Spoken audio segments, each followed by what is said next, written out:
a nerd's going to be like, what the hell are these guys doing? They're doing show and tell. They're getting off camera. They're running around.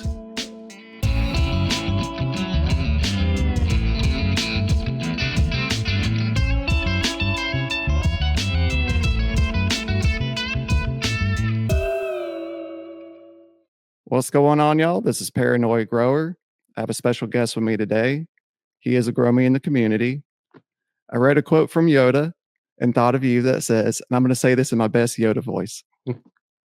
Do or do not. There is no try. No. That's awesome. Master Yoda, welcome to the show. Thank you for having me. Very happy to be here today. How you doing today, buddy? I'm doing great. It's a beautiful morning, and I got a fairly decent night of sleep. Although I did sleep in a little late. A friend of mine actually called me at like 9:45, and I answered the phone, and he's like, "Dude, you're still asleep?" I'm like, "Yeah. What time is it?" Like 9:45. I'm like, "Fuck." I got things I got to do. But everything worked out, so I rushed. I got all my dogs fed and everything, and got my warm beverage ready to go. I don't drink coffee anymore. I drink it's like this cryo brew stuff, which is like ground cacao. It's like ground roasted cacao. It's kind of like chocolate tea. Really? I've never even heard of that. Yeah, it's pretty good. Well, I mean, I it's palatable for me. Right. I mean, some people will drink it and they'll be like, ew, but it's not hot chocolate. It's not as rich, but it's still very chocolately. Is it bitter? It is bitter. You definitely want to add some sweetener into it. So I add a little bit of actually today I added this mocha salted macchiato or caramel or something like that to it. It's this non-dairy creamer from Aldi, and it's really good. And sometimes I'll just add a little pinch of salt. So okay, oh yeah, I've heard the pinch of salt thing. It actually works out pretty well. Yeah.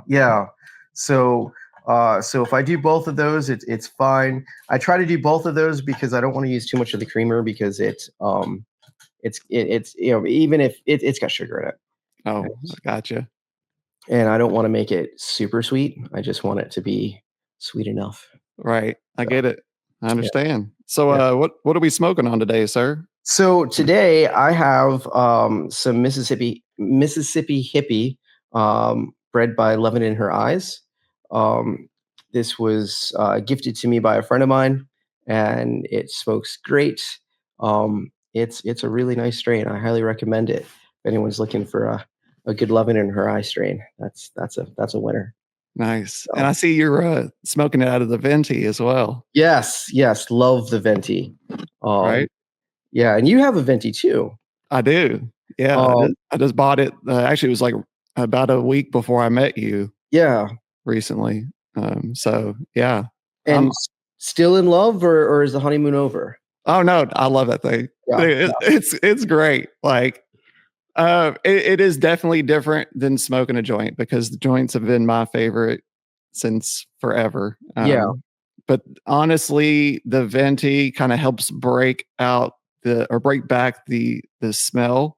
Yeah, because the joint is extremely strong and you smell like a skunk, any event you're showing up to. Right. The venti, I could smoke that and nobody has no idea. Like, I mean, they kind of know, like you kind of get like an after smell depending on where you're at, but like, yeah. If you're hotboxing in your car. Or something. Yeah, if you're hotboxing that's exactly what I was talking about. Yeah. But if you're doing it out in the open, nobody has no idea really. No, I mean, it's not very strong. No. And you can do it in your house. You're like, right. I like. I would if I lit a joint in this house, I would get divorced. Right. It would be like no. And my partner doesn't he vapes. He doesn't smoke, but he used to. And when he did, he would go outside to smoke. He was a very considerate smoker, so he would not put up with it in the house. Vaping, no problem. Really? Yeah. Okay. I mean, it smells for a little bit, and it smells so much better than like smoke. Yeah, it does. The only thing that I don't like about it is how the taste can turn a little popcorny depending on but it's not Yeah. every what I've noticed, it's not every cultivar. So like whenever I had other vaporizers back in the day, like Right. those little small ones. Okay, like Healthy Rips or like one of Um, those smaller I ones. don't know the names. There's been so many iterations of them Okay. over the years. Um, but G Pen was one Oh, of G them. Pen. Okay. Yeah, I had a G Horrible. Pen at one Yeah. time. Horrible. I'm sorry. Yeah, I know it burned the shit out of my lips. Yeah. But the thing was though, they had such a small cartridge, so it would turn to burnt popcorn pretty quick. With the Yeah. venti, it's a bigger chamber, and it takes a lot longer to get to that point. Right. But you can turn the heat up, which I normally keep the heat at the lowest temperature. I like that flavor aspect of smoking. Yeah, I normally start at 370. Um Really? Okay. yeah, 370 just gives you a little bit more vapor production a little bit quicker. I sometimes I think there's like a psychological thing. Like when you take those first couple of hits and there's like no vapor and a lot of flavor, and you're like, "Oh, that's tasty. Am I getting high yet? Like, am I feeling anything yet?" And then you start, seeing clouds, and then by that point, you're starting to feel a little bit more of the effect, and you're like, "Oh, okay, now I'm feeling it. It's the vapor. It's not, no, it's the time." So, Right. Exactly. um, but um, yeah, I'm a total nerd when it comes to vaporizers. So I before I started growing, um, I was a vaporizer collector. Um, Okay. and I would and it's amazing the expenses you will go through and spend in an effort to be cheap. Right. Maybe thrifty, right? Because I was going to the dispensary and like an eighth of weed at the dispensary, like you could sometimes get them for like 32, but like if you wanted like some of the nicer stuff, you're looking at like closer to like 50. And now with adult rec, um, it's like it's like $60 an eighth, and in my state, it's ridiculous. Oh yeah. Um, but so I got into vaporizers for that reason. One, it's healthier.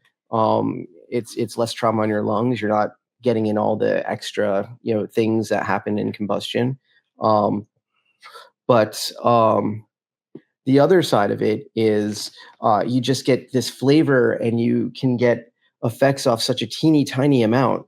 Like point one, can which is a little itty bitty bit. You can feel, well, maybe not now, but and if you Right. get a venti, you I don't even think it'll work with point one. I think the chamber is like point 25. Yeah, something like that. Yeah, Yeah. so it's a bigger chamber.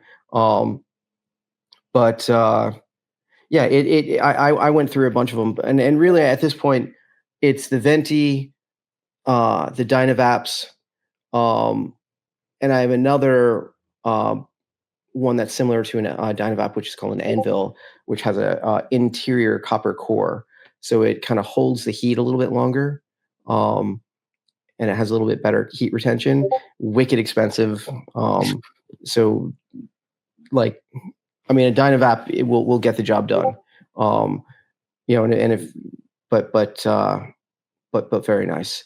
And the electric companies, a lot of them, they go out of business.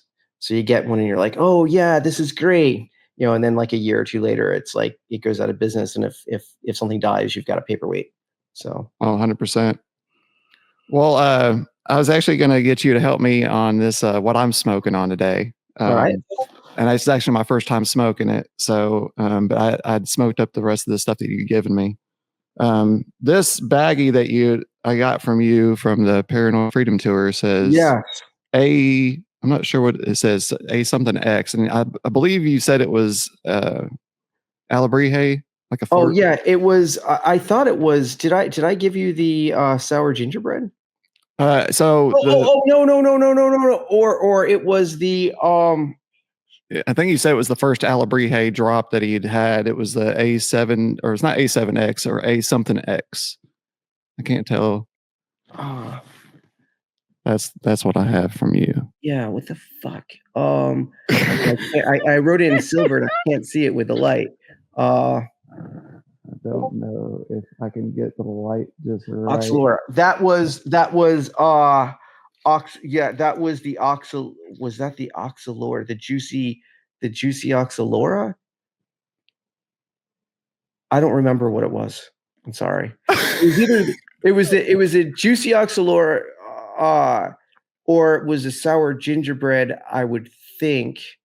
I'm not sure. The juicy oxalora I really liked, and I didn't have a lot of it. So Yeah. it kind of ended up getting pushed back in the Canitrol, because like you get things and you're like, oh, I really like that. I want to save that for a special occasion. It wasn't as big of a yield, right? Right. Right. And so they just sit there, and then you're going through and you're looking for something like, oh shit, what was that? So that was I really liked that. It was really nice and uplifting and fruity. I loved the sour gingerbread. Yeah, we And got some of that sour gingerbread from you too. okay, I and think Grateful got that bag. big, just really nice sized nugs and dense, and I really like that. And again, kind of uplifting. I like an uplifting strain. Um, it just makes it easier for me to get through my day. I don't want to take a nap in the middle of the day. I want to keep moving. I feel you on that. So, um, sometimes it can be a little bit of an issue if and you find yourself going to bed at 2:30 in the night, in the morning. But Right. sometimes you got to switch your strains up. But Yep. but yeah, and you're quite the mixologist. What do you mean? Well, I remember you blended, you would Oh, grind and blend strains, yes. and that I was very impressed by that. That because I didn't. The only time I would mix two strains would be maybe if I had just a little bit and not enough for a bowl at the end of a grinder, and then but then that's getting mixed with whatever, so it's basically whatever, and but you do it with purpose and intent, Right. and um and I really admired that because I mean that again, it's kind of catering to your experience. What do I want to feel? Right. Yeah. I'm mainly going chasing cannabinoids. So Yeah. So very, very, very cool. I was very impressed with that. yeah, thank you, sir. You're welcome. You're welcome. What'd you get into this weekend? So I've been working on a project of redoing my grow room. So that I've been working on that a little bit. And I just did a harvest. So so that was a lot. That turned into a lot of work. So this was my first photo grow that I've ever done, and it's much different than growing autoflowers, at least in the way that I was growing autoflowers, because I was kind of doing a perpetual grow, and I would be growing, ideally I'd be growing like 3 or 4 plants at a time, but I'd only be harvesting 1 plant at a time, and not a lot of work. Um, Now I'm harvesting 4 plants at a time, and they're big plants. I mean, I've got 4 plants filling a 5x5 tent, and it was a lot of work. And then it was, where am I going to put all this? Because I hadn't really set myself up for drawing that amount of volume. So it was there were some challenges. Everything got worked out perfectly. So my electrician came in, they upgraded my power from 100 amp to 200 amp. And then just last Thursday, they the inspector came in, we got our approval, and then my electrician came back, and then he installed the outlets for my grow space in my basement. So I've got 4 20 amp outlets all on their own circuit. So I've got like plenty of power now, and I set up my tent, which I intend to use for a cold tent and a dry tent. And it's now doing its job as a dry tent, and it's like 68, 70 degrees with the air conditioner in there and 60% humidity and like kind of perfect drying conditions. I'm kind of happy with that. And now I'm trying to find some things for building it out for the cold room. So I am going to get a different air conditioner because the one I have in there is not. It's really old. I got it from somebody for like $80 on Facebook Marketplace, so it wasn't a huge investment. And it's not getting that room as cold. And I think part of it's because it's in the room. And there's a certain amount of heat that it throws off. I know it tries to vent it out, but I went and I got this new Vivo Sun one, which they'll deliver at some point at the end of the month. And that has a vent that you can vent right into the tent, and the air conditioner stays outside. It's got a very small footprint. It's like, I think it's like 13 by 13 inches or something like that, or a foot, it's basically a foot. So it's a small footprint. I think it has wheels on it. And it's got a hose, I'm assuming a 6-inch hose that you can just vent right into your tent. So it doesn't take space up. It'll keep it nice and cold. And then you can put the thermometer thing wherever you want. So if I want it to be super cold, just don't put it in the tent. And it'll think the room's 70 degrees and you're 68 degrees. And I'm going to tell it I want it to be 60, and it'll keep on working, and maybe it'll get the room down to like 40. Oh, Jesus. That's the hope. Right. So I ordered that. I did order that last night. And AC Infinity has one that's similar. It's a lot bigger. It's $100 more before the shipping, and and I guess they ship it by freight, and it's like $400 to ship it. What? So it's like literally like they've got you for $1,000 for a fucking air conditioner. Oh my God. It's ridiculous, and the footprint's ridiculous. It's so much bigger. Right. If I'm not mistaken, you guys have an affiliate link for Mass Hydro, correct? We do. Yeah. So I did think, because they do have a thermoforge at one of their stores, and I was thinking they won't ship it because they realize they're, no one's going to pay, $400 for it to be shipped freight. So you have to be in the Massachusetts area or within driving distance, but they do have one there. So if you want a thermoforge, you should do that, and you should use what promo code? GNC10. GNC10. That is correct. And I think that'll save you 10%. I think that is correct. Yeah. So Mass Hydro, and they are super awesome. And I think till the end of August they have that free clone Friday.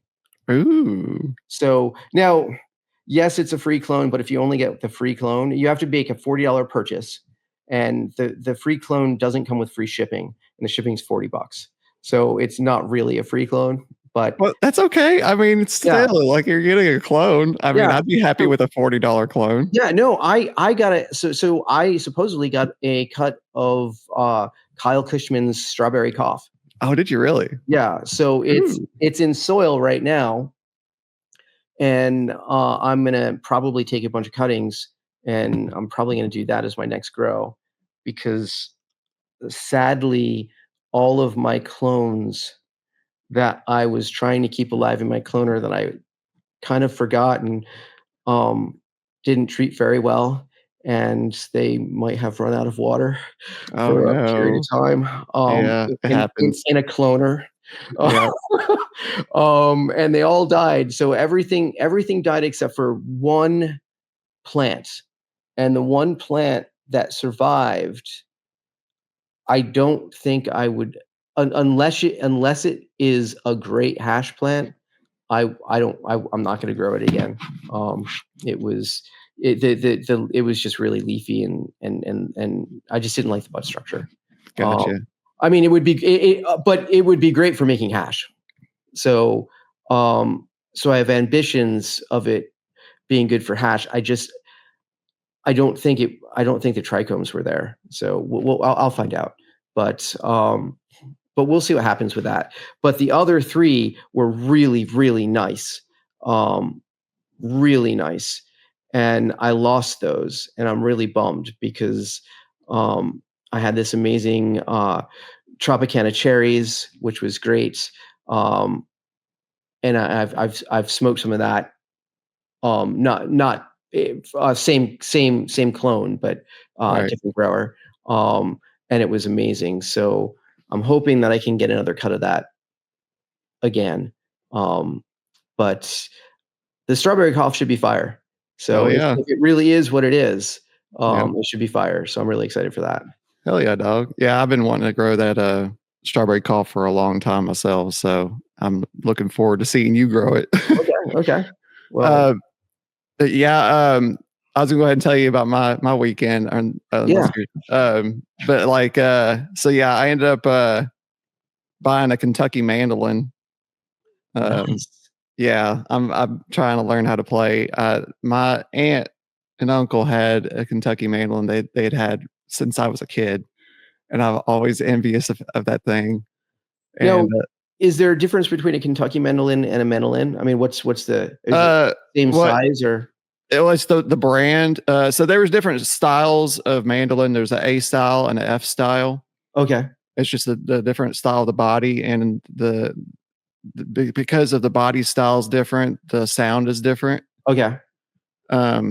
And so the F style has been one of my favorites from since I was a kid, the Kentucky mandolin F style. And so luckily there was one on Facebook Marketplace right down the road from here, like Nice. literally like 10 minutes down the road. Nice. And so the only thing is it needs some work. The finish was peeling off of the neck itself. Okay. He fixed it, but he fixed it, you know? Yeah. So it's one of those that it needs to be, the finish needs to be taken off and redone on it, because you kind of can tell when you're sliding up and down the neck, Right. you know, when you're playing, it does grab a little bit. Okay. It's supposed to slide a little easier. Do you have the skills to do that yourself? I do not, but I know people that do. So Okay. I think I'm going to be okay in that scenario. Right. But also there was like a hum on the strings too, the outer strings. I did tune it, and it sounds freaking amazing. I learned how to play the Tennessee waltz. Oh, so you could play it right now? Yeah, I could play it. Not very well. I'm still learning because I just picked it up recently. So it would be putting too much pressure on you to be like, hey, is it close by? Could you show us? I can show you. Yeah, I could Or show is that you. too much pressure? I don't want to put too much pressure. No. I could show it to you. That is beautiful. Yeah. Oh my goodness. Yeah, she's gorgeous. Sounds great. I don't know if you could hear it or not. Yeah. Yeah. Oh, what a great sound. Yeah. So I'm assuming that body style is specific to the type of mandolin.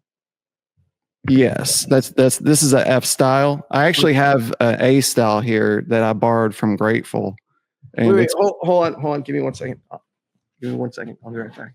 Okay. All right. So I thought this was a mandolin. No, that's more like a ukulele. Is it 4-string? Oh, you're right. That's a ukulele. Okay. All right. Yeah, that's a ukulele. Actually, I'll go grab the other. A nerd's going to be like, what the hell are these guys doing? They're doing show and tell. They're getting off camera. They're running around. Okay. Yeah. All right. More show and tell. All right. Okay. Show and tell. All right. So this is an A style mandolin. See how it's more round? Okay.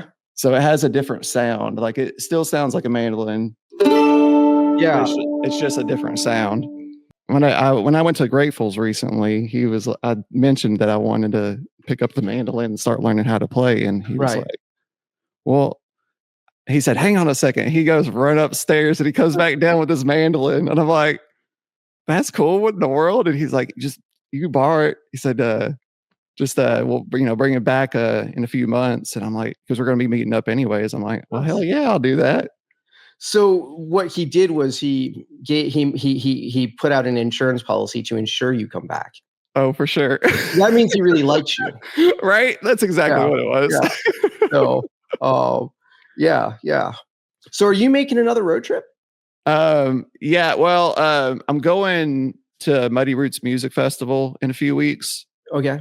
With Grateful and K-pop. We're going to meet up there.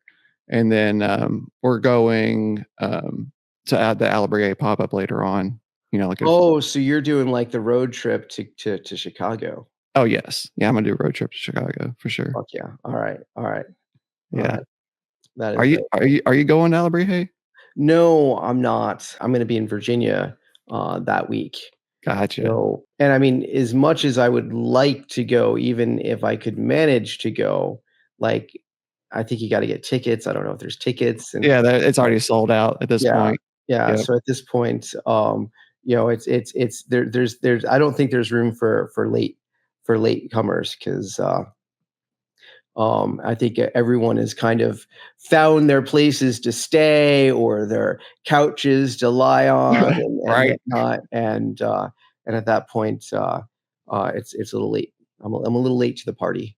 So, but that would be a hoot. And for sure.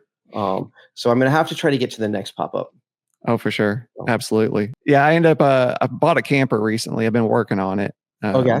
We removed the wheels and tires yesterday. I actually took them to Discount Tire to get the tires replaced on it. Okay. And then we removed the awning. This awning, it was awful, dude. It was like mold all over it, dry rot. It's nasty. They when they installed it, they actually screwed it into the roof. So today I have to go over there. God. And I have to fill every single hole that they screwed into the roof. Yeah. There's actually a track that you put on the side. Yeah, you put it in the awning and you slide it in through the side. And they did not do that at all. They just all the way across the camper. Yeah. So you could do that, but it'd be so much faster if we just did this. Oh, for sure. Yeah. I know. Yeah. So that we got everything taken apart yesterday. We need stats. Yeah. So is this a camper or RV? Is this a pop-up? Is this like an Airstream? Is this a toy hauler? What are we talking about? So it is a 1996 Fleetwood Terry pull behind camper. Nice. It's got a full kitchen. It's a 22 foot. Okay. Like I said, full kitchen. It's got a sofa that slides out as a bed. Yep. The actual bed is not very big. Like I didn't think about my height in this bed, so eventually this camper is going to be perfect for my daughter because she's a little shorter than I am. So okay. So now I'm small in stature, so I normally don't run into that problem. Right. But and I know you're taller than me, but I don't remember how much taller than me. But I don't think I remember you as being like NBA basketball tall. No, I'm 6'2", and this bed is not made for 6'2" for sure, like lengthwise. Okay. So I'll have to like, semi-fetal position to get in this bed comfortably. Right. Or just let my feet hang over on one side. It'd be fine, kind of thing. Because the bed is not perfectly square. It's like it kind of comes at an angle because you have to be able to walk to the shower. Yeah. It's funny how they make these unique stylish beds. Exactly. Stuck sleeping in stress positions and whatnot. Is it camping or torture? I'm not really sure. Right.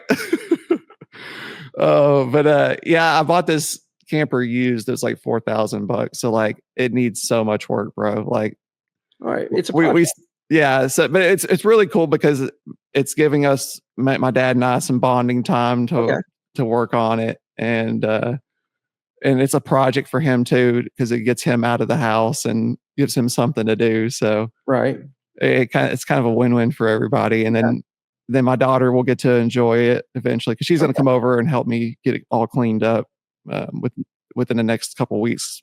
Trying to get it ready for Muddy Roots. So you get this one done, you get this project under your belt, okay? And then after that, you're still gonna wanna have something to tinker with, and then you make a tiny house Oh, Jesus Christ.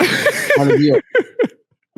And and you deck it out, and, like, I would love to do well, okay, actually, I kinda would like to make a tiny house, but there's also, like what I'd also like to do is, just make, like, a tiny grow on wheels or something, That you would be know, or cool. get like a 10-foot container and like convert that because I mean, that's basically you can buy containers relatively cheap. Yeah. Um, I mean, relatively cheap.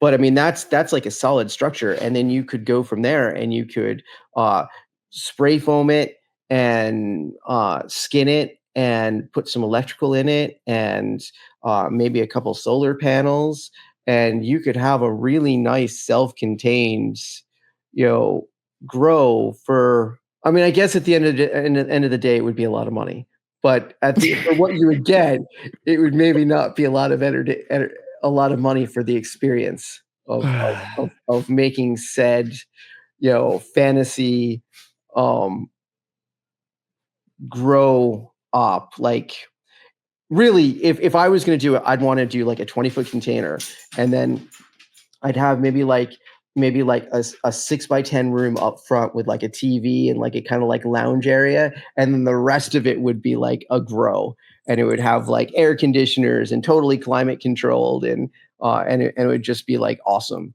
Um, but yeah, but That would be awesome though, for real. Like, I like that idea. Yeah, I've been thinking about stuff like that for sure. That I just recently bought a house and I've got several acres that I can build stuff on. So eventually I plan on doing some, little projects yeah. like that. And are you in your house yet? Because I know like you're on your world tour and you had possession of your house, but you weren't living there, and Yeah.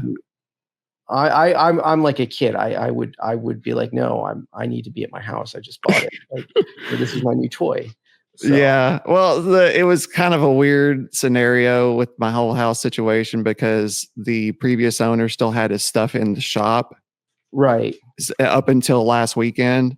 So the reality was I only had this house, so I really couldn't enjoy it because I was like, every time I would go down to the shop, I would see all this stuff down there, and I'm like, Right. this doesn't feel like it's mine yet, you know. Right. I didn't really have that realization of this is mine until last Sunday, like, Okay. yeah, because he had finally got all his stuff out. So like now I'm trying to like plan out on building up my shop and fixing up my house and Okay. doing it all the stuff that I want to do to it. Like I feel like I finally have that freedom to Okay.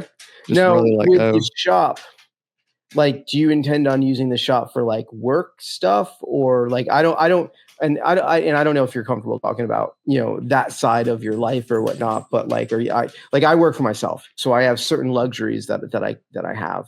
And sometimes I have a lot of headaches that you get by being a business owner too, Oh, but, for sure. um but it does give me something. So like I could imagine like, okay, like did you buy the house because it's got a shop and now you're gonna make the shop into like your workshop or something? You've got, 100-foot commute to your place, no traffic, and you're kind of doing something that you love type thing, or Yeah. So honestly, it was me wanting to get out of the city. I lived in the city or in the suburbs for 45 years okay, okay, and bought this house to get out into the country. I wanted that experience of taking a long time to get to work. Like, okay, okay, I mean, I've had really close drives to work, which is nice, but then you're also dealing with traffic and you're dealing with everybody else, and I wanted yeah, that disconnect of I'm just out here with deer and okay, cows and donkeys, and that's about it, you know? okay. I'm cool with that. Yeah, the shop, yes, it has a lot of amazing features that I'm gonna try to work stuff out of. Right. I'm actually gonna have some help within the community.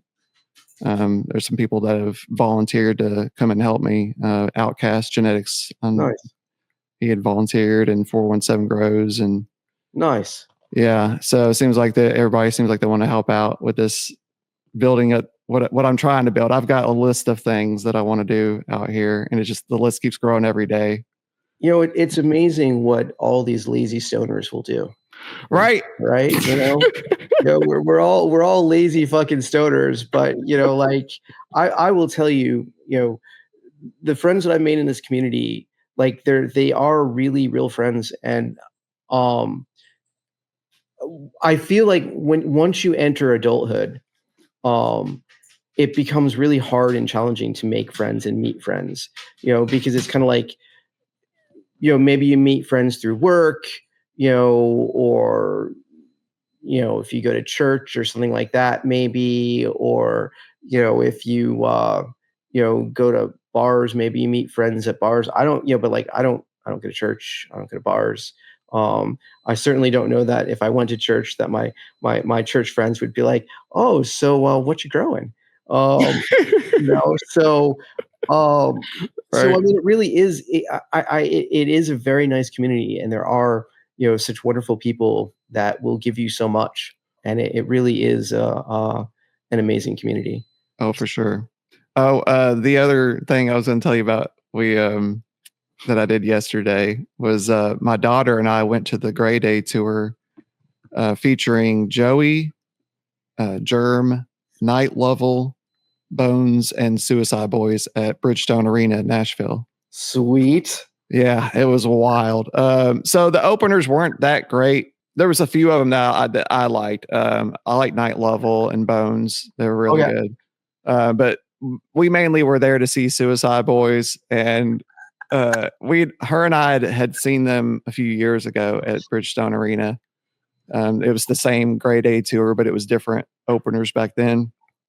But this time around, it was we've listened to the music enough to know the lyrics, and it was just really cool being able to see her enthusiasm, and she just got hyped last night, and it was cute, and it's fun.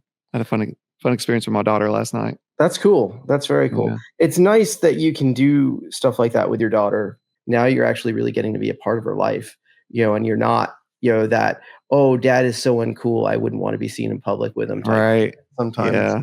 So I know we've been going off on these crazy tangents, and I think it has to lead up to this, whatever I've smoked of yours. Right. I think that's the juicy oxalor is what I think it is. Okay. Cause by now I would already been down this list, bro.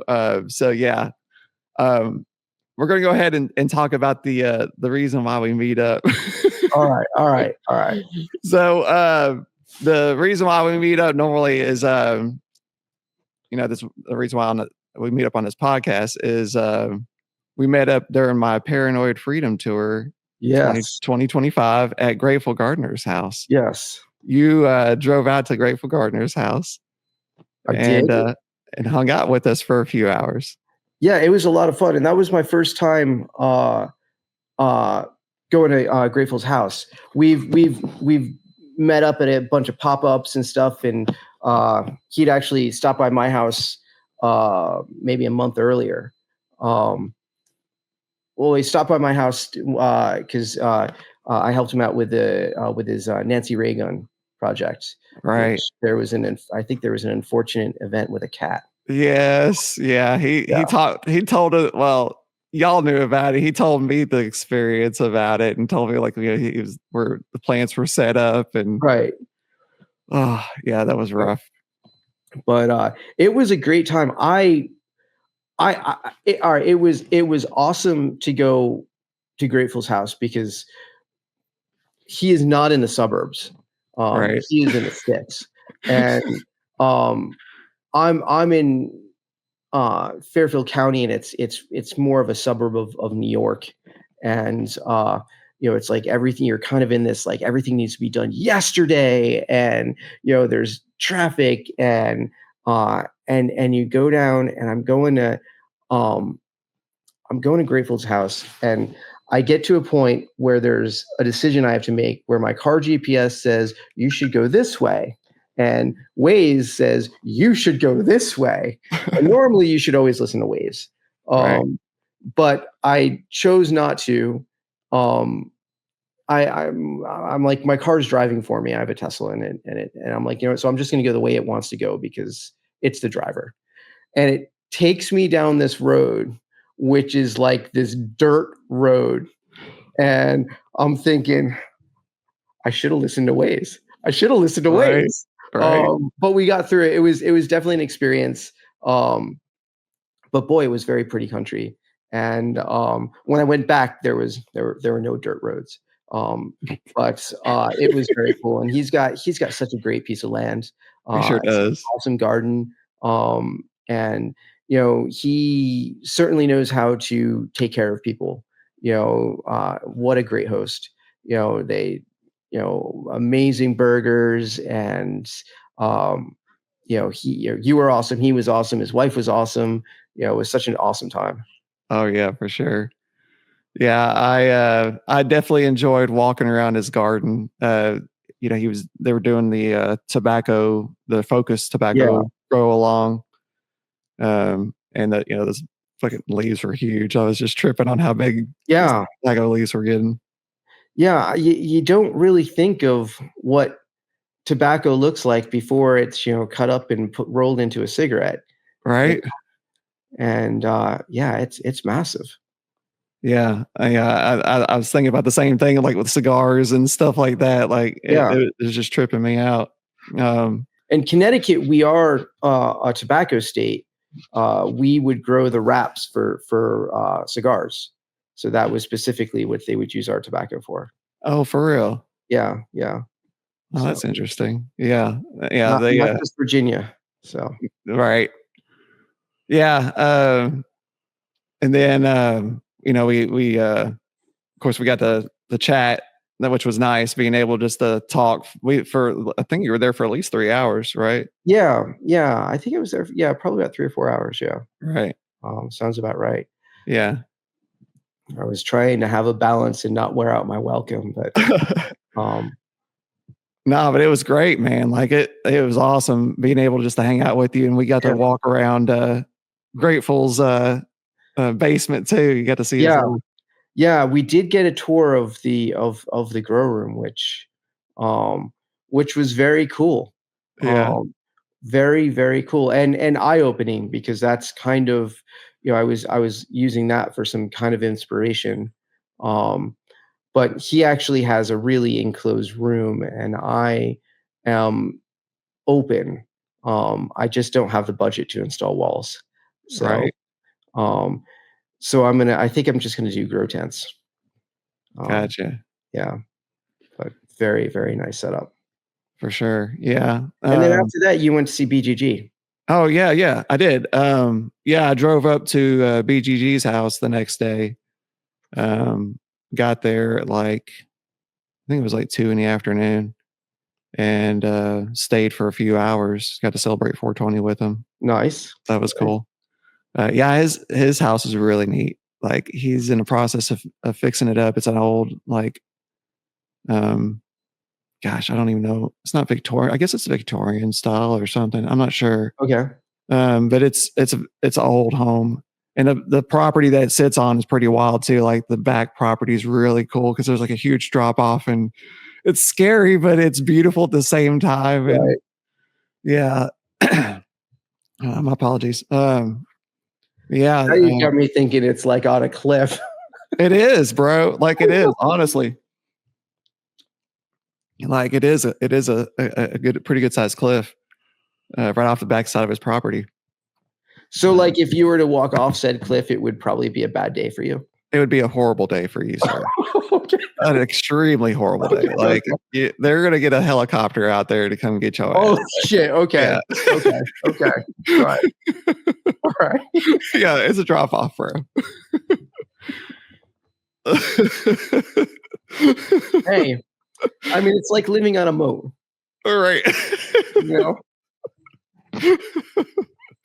It might not be a helicopter, but they're gonna have to get a pretty good sized rope to come get your ass. Like Wow. it's off the side of a pretty good drop off there. Right. Right. But yeah, it was fun. He's a very welcoming person, and then of course I got to smoke some of the hash with him, and I smoked some of the hash with you as well. Yeah. Oh, by the way, I got gifted a cheese bowl.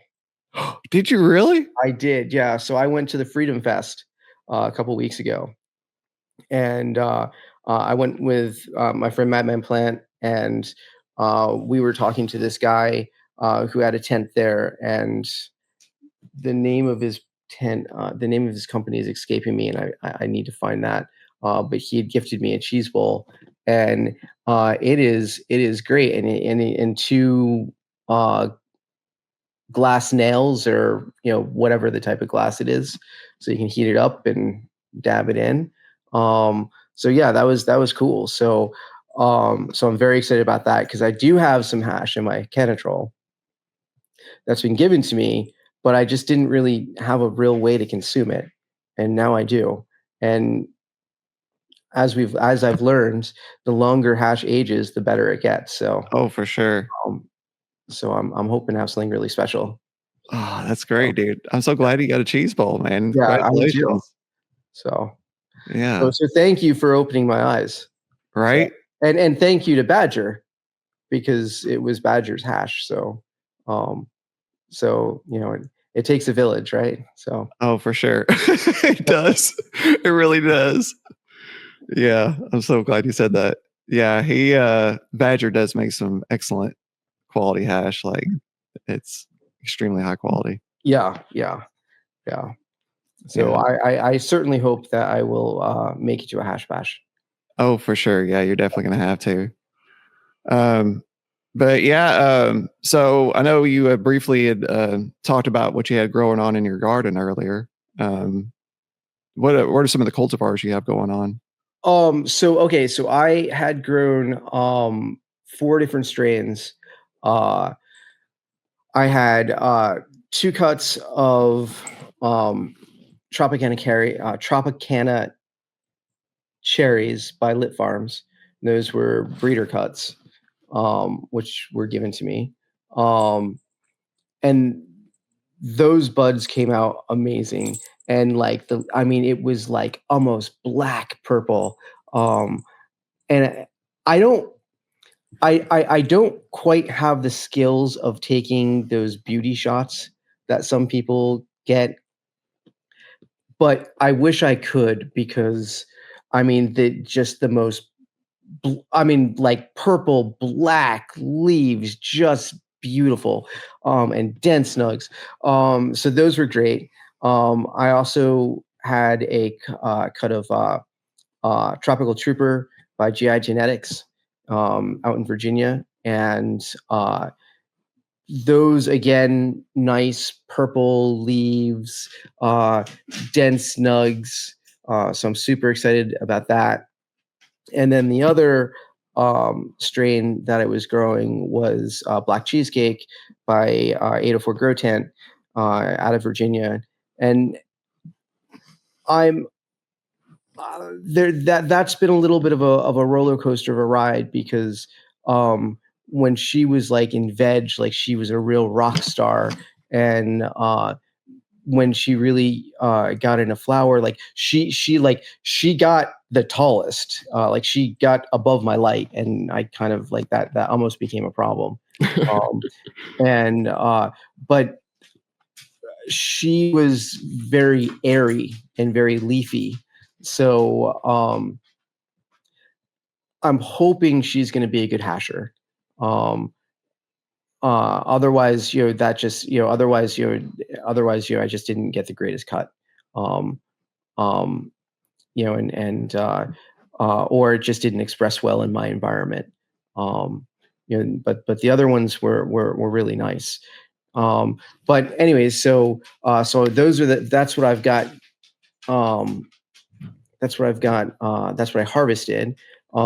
So I have two-gallon bags filled of the black cheesecake. So as soon as everything's done drying, hoping that I might be able to make hash, but I think I need to be able to get my room a little bit colder. So I think I'm going to try to insulate it a little bit better. Um, and Yeah, I'm sorry, I'm a little high. What was the question? I Um, was just asking what was growing on in your garden. And oh you, yeah, if so you could explain. Yeah. and then next I've got this strawberry cough that I'm going to grow. Um, Right.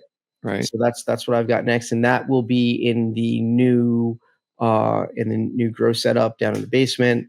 I'm excited because I've been talking to a couple of companies, and I might be able to get some help.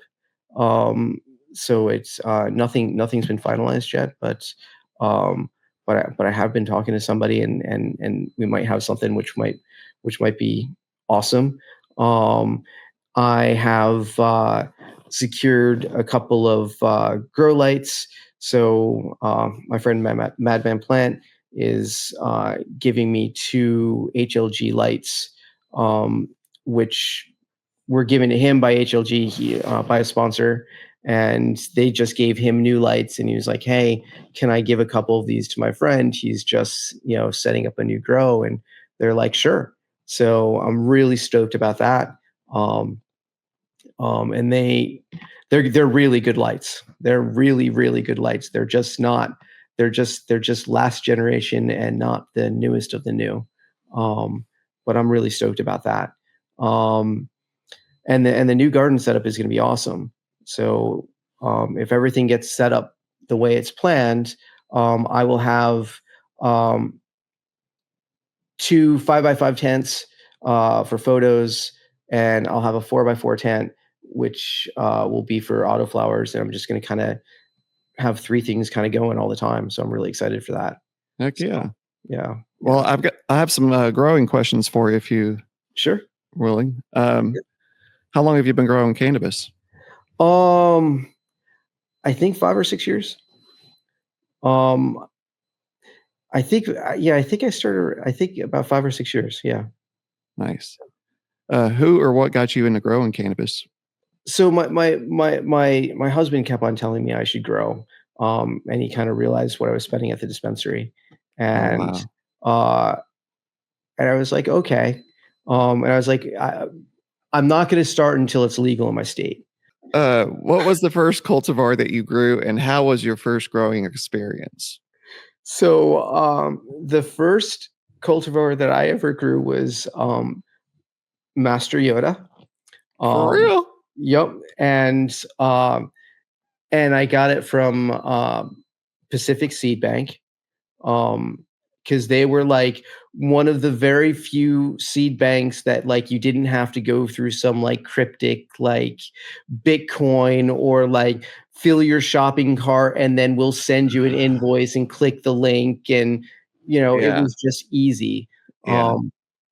So that was the first strain, and when I went to a grow shop, um because even though I started on day 1 when it was legal, I had to get myself prepared to have all the equipment in time. So I went to my grow shop and they were like, "Oh, well, do you want to join our club because you'll get discounts and stuff?" And I'm like, "Okay, but I don't really want to use my name." And they're like, "Okay, well, what was the first strain you ever grew?" And I was like, "Oh, well, it's gonna be Master Yoda." So, Right. um, so I he was like, "Well, we'll make that your name." So hence, Oh wow. Okay. that's how my Cool. name was created. So first strain Wow. that I ever grew, and it was Living Soil, and it was a pretty monster plant. It was uh, I believe it was 96 grams dried flower. Um, Wow. I think, or something like that, which wasn't that bad for a first grow. I No, have to it's look at not. my notes, but it was a really good first grow. It started in a 16 by 16-inch grow tent, Oh my god. and that was awesome because it forced me to learn how to like LST and stuff. And if anyone's looking for like a really good resource, Bill Ward is like an amazing YouTube grower who you can learn so much from. So, Bill Ward, if you're looking for tips on how to manipulate plants and whatnot. So it really forced me to kind of learn how to train. And I did end up getting a bigger tent, And then I moved it into a bigger tent because I was having room issues. But yeah, I started out in a little 16 by 16-inch tent. It was great. Well, what type of nutrients do you use in your garden? Currently, I am using TPS1, which is I think it's by Advanced Nutrients. The same one that makes the pH up and down, but it's like an all-in-one nutrient. So you can basically take it from seed to finish. And then I did add uh, their canopy during flower. Um, so you don't have to, but it's going to give you better bud structure. So I'm going to be interested to see how this works because this is my first time using this nutrient. But with this being my first it was my first photo grow in an RDWC system. I wanted to keep it really simple. I have an automatic dosing system, and I didn't want to run into problems. So now if I want to expand, I can add something else for the next grow. And if I run into a problem, I'll have a better idea of what caused it. So um, That's rather good. than Yeah. a bunch at once. Yeah. Yeah. So, Heck yeah. Well, I know you briefly went over some of the equipment that you use in your garden, but there's a few questions within there that I have for you. all right. About your equipment. There was a testing equipment that you had that you've been using for a few years. Oh, for flower. Yes, sir. Yes. Okay. So I have a system, and there's a little bit of a problem with the testing system that I have because the company went out of business, Oh, wow. and so it's and they're based in Israel. Um, so one, it was really expensive. So I'm really not happy. I don't know if I haven't tested anything lately, and I will see if the database is still up. But once that database goes down, when the server, expires or says you need to give us more money, it's not going to, it's going to be a paperweight. Oh, So, wow. so I'm really bummed because I really enjoyed doing that. Um, I think that the ability to test cannabis for a home grower, I think is great especially if you want to use it for medicine, Right. For because sure. now you can actually say, okay, this is what's in my cannabis, um, and this is how I feel, and maybe I should be looking for things that have these profiles, and I don't think that people should shop for cannabis based on THC numbers. I think they should, shop for cannabis based on terpene profiles and how they make you feel. And I think if you become aware of that, then it becomes a real medicine, and it's not just, oh, I want to get high, Right. which a lot of people that just want to go get high, are using cannabis medicinally anyways because it's making them feel better, right? They're Right. stressed, they're depressed, they're in pain, they're whatever, right? So while they still may just want to get high as a side effect, it's also relieving some of their other, issues, which probably, would be like, well, when I'm high, I don't feel like I'm in pain, so let's get high again. Not that it's physically addicting, but uh, I think if you look at it as a medicine and say, okay, well, when I have this strain, I really feel more comfortable and less in pain. And when I use this strain, I'm so much more comfortable in a social situation. Right. And I definitely have some social anxiety and maybe a lot of social anxiety. I do well in small groups. I don't, when I get into large groups, I start to get a little anxious. Um, not, yeah, I mean, I guess especially if it's a group of people that I don't really know. Um, if it's a group of people I know, it can be different. But cannabis certainly helps me, be more willing to go out and do things. Um, so, I definitely have strains that I like for that too.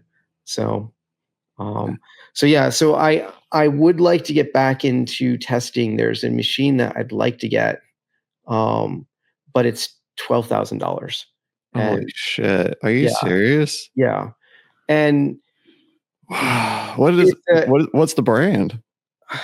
I don't even remember the information because it was Okay, about a year or two ago, but it is associated with a big, kind of like a big pharma uh, company. So it has different modules that you can use. So you can also use it for like testing agriculture stuff, not just cannabis, but like, wheat or rye or a whole host of things. You just have to buy this different module. So they were kind of like, well, if you buy it, you could test, but you could also make a partnership with someone else, maybe like I don't know if it would be useful for like a microbrewery or something like that, but to be able to try to get someone to kind of help offset the cost. But oh right, in, yeah, I see what you're saying. Yeah, but at the end of the day, um, until we get federal legalization, um, doing anything like that, like, there are a lot of issues with that as far as, if you wanna do that for people, or if you were to do that for people, you would have to get a way to kind of, you know, source the material in a compliant way, right, and, there are definitely challenges with that, and, whatnot. So, I mean, as much as I'd like to do it, and I think it would be really valuable to the community, um, there's at that kind of price point, there's enough, um, problems that you could run into that, I think things have to be federally legal before it'd be even worth considering, right. getting a piece of equipment like that. Gotcha. So, Well, who has been your most influential mentor in the cannabis community? I would say probably like Bill Ward, Mr. Canuck, Northern Scrogger. Um, Probably the most, influential, and there was another YouTube channel, which I don't know if they're still on. They don't make any more content anymore, but, there was another YouTube channel called Beginner Buds, which, was really good. And when I kind of started my growing journey, there were a lot of, YouTubers out there, and this was back when, YouTube was a lot more lenient than they are today, and there was a lot of really good content for learning. Um, so I would say that they were probably all my biggest influence because they're the ones that kind of gave me the confidence to like bend plants um, and as a primarily as an autoflower grower, because that's what I've grown up until now. Um, you have to treat autoflowers differently, but I don't think you have to treat them all that much differently. I mean, you can still bend them and do a whole lot of things to them. Um, so yeah, um, I mean, I feel like I'm leaving people out, um, because, Yeah, like, I mean, like, once I got through there, like, there was also, like, Firebuds who had his podcast, who was super influential, and, like, then I started listening to podcasts, and then, like, you know, then I like ran into like cultivation conversation, and then obviously everything that stemmed off of that with like YAG and you guys and all of that stuff. So I mean, like it's hard to just say one person because I mhm, think that there are so many people that have kind of helped me get to the grower that I am today. Um, because I learn from all these other people, because even though we may not always have the same grow style, we have a lot of knowledge about the plant. And um, you don't know what you don't know until you find out, right? But then you find out someone else knows. Oh, okay, well, it's this, you know. Okay, so it's hard to, I guess it's hard to narrow it down to just one person. I can understand. Yeah. For sure. All right. Who are some of your favorite brands in the cannabis industry? And also, who do you believe is doing business right? All right. I think Dynavap is awesome. They're a vaporizer company, and you should give them your money. They have really inexpensive vaporizers that you can get, and just to save your lungs, it's worth the $40, which I think is like the price in the door to get one of those. Um, so they're a great company, but in the growing industry, I think companies like HLG are amazing and super helpful, and they have great products. The company behind Photosynthesis Plus is amazing. I think they're really good for the community. I think they go to a lot of events. I've seen them at a lot of events. They have no problem giving you a very nice sample supply to get you well into a grow to really see results. And if you have problems, you can call them, and they've got people that can like help you. Like they've got like scientist people that like can help you out of a situation.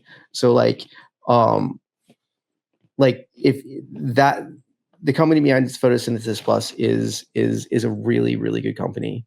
If you're into organic or syngatic, I'm right now I'm kind of back into the more sterile, because I'm doing baby steps again before I do that. Hydroculture is a really good company too. I've really been happy with them. I've been using a couple of their products. I've seen them at pop-ups. And again, when it comes to customer support with like using a bottled product, um, to be able to call them up and say, "Hey, I'm having this issue. Can you help me?" They will be there for you. I've only been using one of their products lately, which is UC Roots. I was using a couple of other products and I was having some problems, but they really completely helped my garden and really got me out of a bad situation a couple of grows ago. So, and I've been using their product ever since.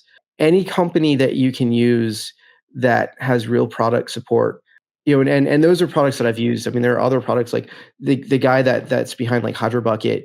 I've talked to him on Instagram, and he's phenomenal, and he has so much information to share and give, and he doesn't gatekeep, and he has an amazing product. There are a ton of products. I think basically most products where the company will give you support ongoing, and help the community, um, are good products.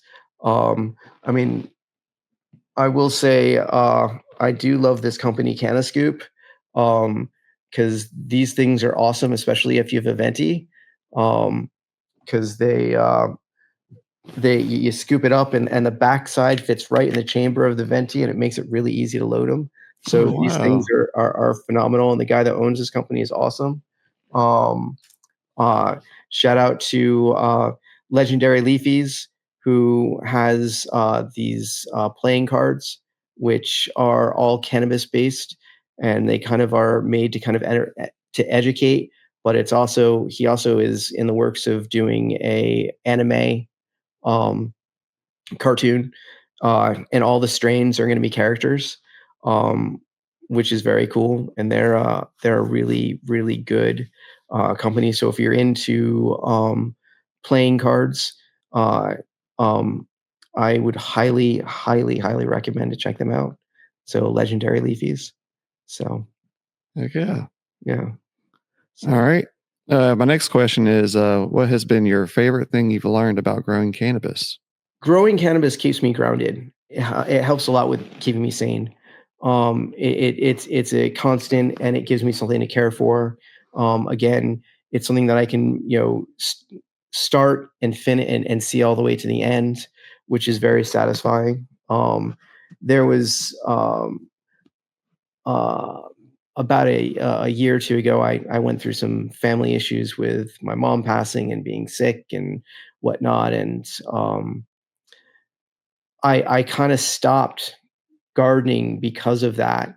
Um, because I didn't know where I was going to be, and I was, couldn't have a garden and jump on a plane at the drop of a hat and whatnot. And I really recognized that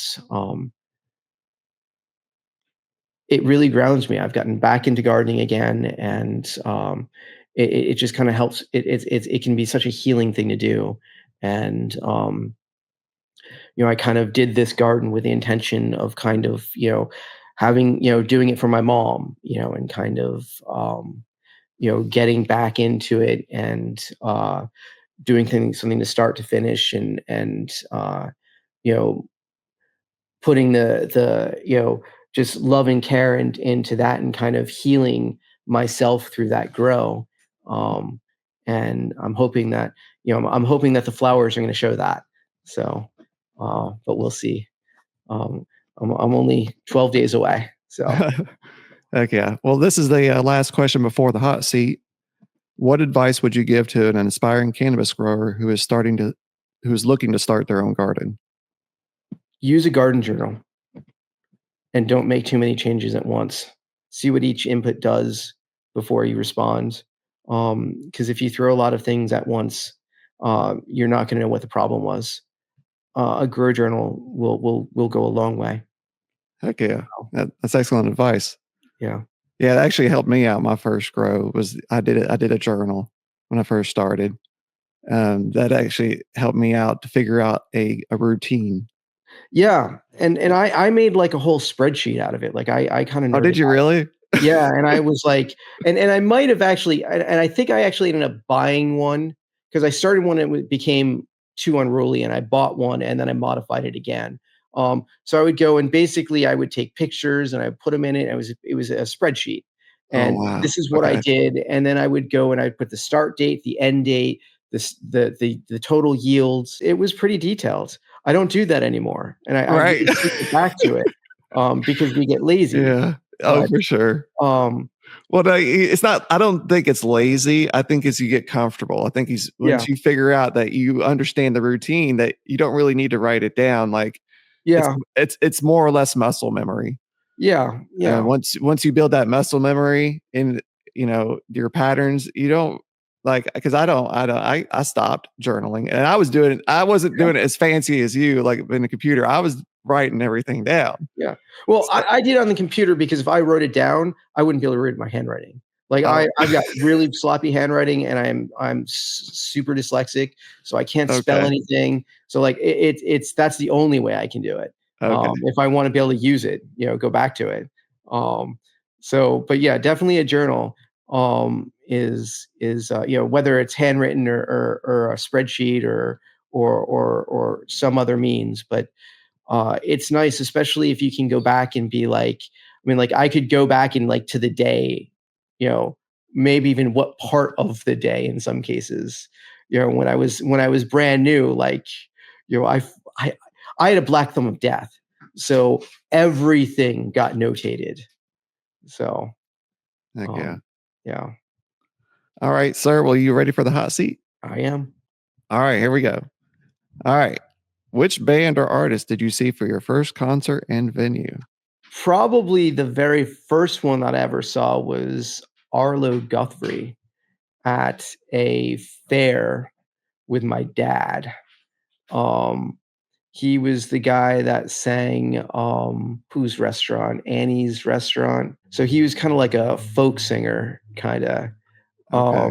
But I think the first concert that I actually saw, kind of a small band, was called The Samples, which was kinda like a fun little jam band. But the first real concert that I went to was, Pink Floyd at Giant Stadium. Oh, wow. For So, real. yeah, and, that was that was awesome. That was Oh awesome. yeah, I can imagine Pink Yeah, Floyd for sure. and I think that was their I think that was 94-ish. It was in the 90s. Um, but that was awesome. That was awesome. That is really cool. What was your favorite song when you were 16? It was probably, so it was probably something like a Bob Marley song, um, because Uh, I really loved reggae, heck yeah. growing up. Um, so it was probably something like a, something like a Bob Marley song, or it was probably, but it could have been like it could have been like Nevermind by Nirvana. So, um, um, that that time of my life was such a weird time of my life. So, um, it would really kind of be like situational. Gotcha. Um, so, um, um, and probably how pissed off I was, um, and or not, um, Right. and because like music can really kind of it can really be helpful to kinda, like, get you out of a mood, but it also can kind of confirm the mood that you're in. Oh, So, for like, sure. if you wanna be, like, angry and stuff like that and, like, pissed, like, "Rise Against, yeah!" You Uh, know? You know, but if you just wanna be chill, then, like, Bob Marley, um, you know, um I was a pretty competitive wrestler in high school, so, if I was getting ready for a match, it might have been like, like Metallica or something like that, you know, um, so it would really kind of be situational. oh, for sure, dude. That's a great answer. That's a great answer. All right. What was your first audio tape that you purchased? Men at Work, or it might have been like Phil Collins' No Jacket Required. Oh my God. Um, Oh, dude. yeah, I'm so so glad you answered Phil Collins, bro. Phil Collins has been like my favorite since I was a child, bro. yeah, yeah. Oh my God. No, he was a rock star, and, okay, Yes, he so was. I don't know. I'm sure I'm older than you, but, like, he was on Miami Vice. Like, did you ever watch, like, Miami Vice, the TV show? I was Like young. the I don't '80s, '90s version with, Don Johnston and, like, Yes, yeah, I was young, so I don't like I vaguely remember watching it. So that I think that came in out in '87, right? yeah, that's about right, I was 7 years old, yeah, so I was pretty young. yeah, But yeah, I know what you're talking about. yeah. So, yeah, he was, like, he was a badass, like, yeah, Dude, Phil yeah. Collins is a badass, bro. Like, have you listened to any of his stuff that his son has done? I haven't, and the tough part now is that I stopped listening to regular radio because and now, like FM, and Right. then I started listening to, like, satellite radio, and Yeah. then now I listen to Spotify, and you don't get exposure. Oh, right. Yeah, for sure. You kinda get caught in these algorithms, and so every once in a while, you'll kinda, like, get a new song, but it's not like you gotta really be in a genre to kinda to get it, Well, but, like, if you've got XM, like, the John Mayer channel is frigging awesome, right. um, which I think is channel 14, but I'm not sure. Or where I was getting at is his son plays the drums, and so he's filled in for Phil. Oh, yeah. If you there's some videos on YouTube, if you ever get a chance to look around, you can look at his son playing for Phil, and it's really cool because it sounds very similar. Like Right, right. they're about the same build and Okay, everything, and cool. but it's pretty wild. But yeah, Phil Collins is great. I was a big fan of Genesis growing up too. Yeah, So yeah, yeah. yeah, but the Phil Collins years of Genesis, not Peter Gabriel Okay, yeah, yeah, so yeah, yeah, much. yeah, yeah, yeah. Yeah.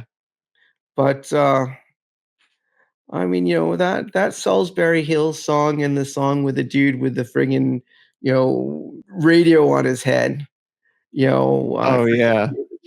um, in the Sappy movie. Nerd's gonna know exactly what I'm talking about. Um, uh, he's Hooray totally for nerd. but he has the boom box on his head, and he's front of the girl's window, and he's trying to win her back, and Right. it's some sappy Peter Gabriel song, and Yeah. All right. Yeah, we're going way off on a tangent yeah. here. All right, here we go. We're going back to it. All right. Do you play any musical instruments? No, I do not. Okay. Not if you have any desire to care for your ears. Oh, right. I have no rhythm. No, I played the recorder in grammar school because I was forced to. Right. Yeah, I feel you. All right. Have you met a musical artist or band in person? This could be at a meet and greet or out in the wild. I have. Um, I so I, I've met a couple of people. Um, I've met Adam, who is one of the singers in Guster, which is kind of a jam band, whatever, kind of chill, kind of uh, band. I've met him. That was probably the person that I met that. So my husband was a VJ for a long time. I've met a couple of people through him, but he's met a ton of people. So sometimes things get a little bit blurry because sometimes it gets a little bit contaminated with who he's met and Right. conversations that he's had. But Adam from Guster, we met, and we met at a friend of ours' house who he's got a band called the Zambonis, which is a band all about hockey. So if you like hockey, check out the Zambonis. He is just fearless and will ask anyone hey, you want to hang out, whatever. So when you go to his parties, you never necessarily know who you're going to meet. One of his other friends, a guy Peter Cadis, he's a music engineer, and I've been to his studio for a couple of parties, and I may have met some other people and just not known. I'm not someone that gets super super wrapped up in who I meet, All right. because for me it's I want to meet someone, and either we're going to connect or we're not going to connect, and if someone's famous, that doesn't necessarily mean anything to me. Right. Either we're gonna be able to have a friendly relationship, or it's not really worth my time. I understand. Um, Gotcha. Which band or artist has been your favorite to see perform live and the venue? I've always had a good time whenever I've gone and seen Guster play. If I could see any performer perform and get to hang out with for a day, it would be Pink. Oh, for Um, real? I love her. She is such a strong woman. She's an aerialist, and I have always wanted to go and spend a day out. I would love to spend a day with her on a trapeze rig. So, Right. um, I am a hobbyist flying trapeze. Oh, for real? Yeah, yeah. Wow, that's So, cool. so that would be my ultimate. If I was going to really geek out, to have a day with any artist, that would be my geek out fantasy right there. Heck yeah. So Hell yeah. That's awesome. yeah. All right. If you could make your own music festival lineup, who would be your top 3 headliners? This could be dead or alive, and this is going to be the Master Yoda Music Festival. So, who's going to be your top 3, sir? It would probably be something like Jack Johnson's Soja Rise Against. Oh, that's great. Yeah, that would probably be the deal. Hell yeah. That's great. I'll definitely come to your music festival, sir. All right. Well, thank you for that. 100%. All right. Which song instantly hypes you up? I mean, like, you can always have like a good, like, like Enter Sandman or something like that, Oh, for and sure. just, turn it to 11. For sure. So, 100%. What's a band or artist that you feel is completely underrated? I just stumbled across a new uh, MXPX single. I loved that band. For just like a nice little kind of like fun punk band. Like I'm gonna say MXPX. Hell So, yeah. That's a great um, answer. Name a band or artist that you would like to see perform live. well, I already said Pink, but if I could see any band, I would love to see the full Pink Floyd with everybody. Roger Waters. I would love to see like the real Pink Floyd. Um, 100%.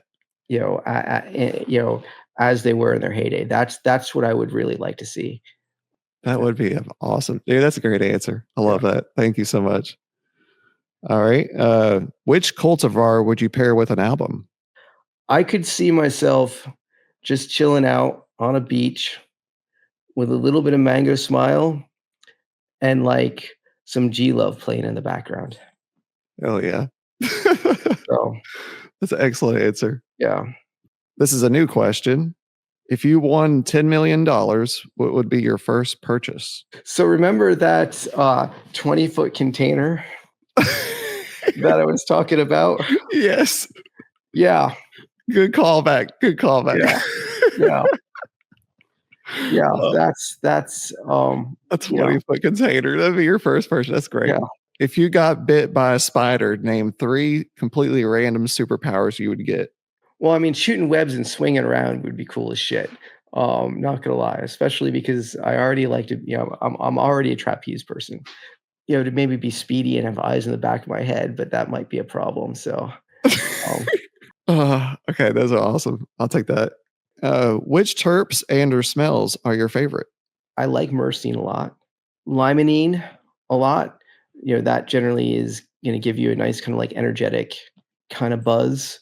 So I like things that have those kind of profiles. I have discovered though that I'm not a super fan of the aroma of lamello, which is in like purple punch and stuff like that.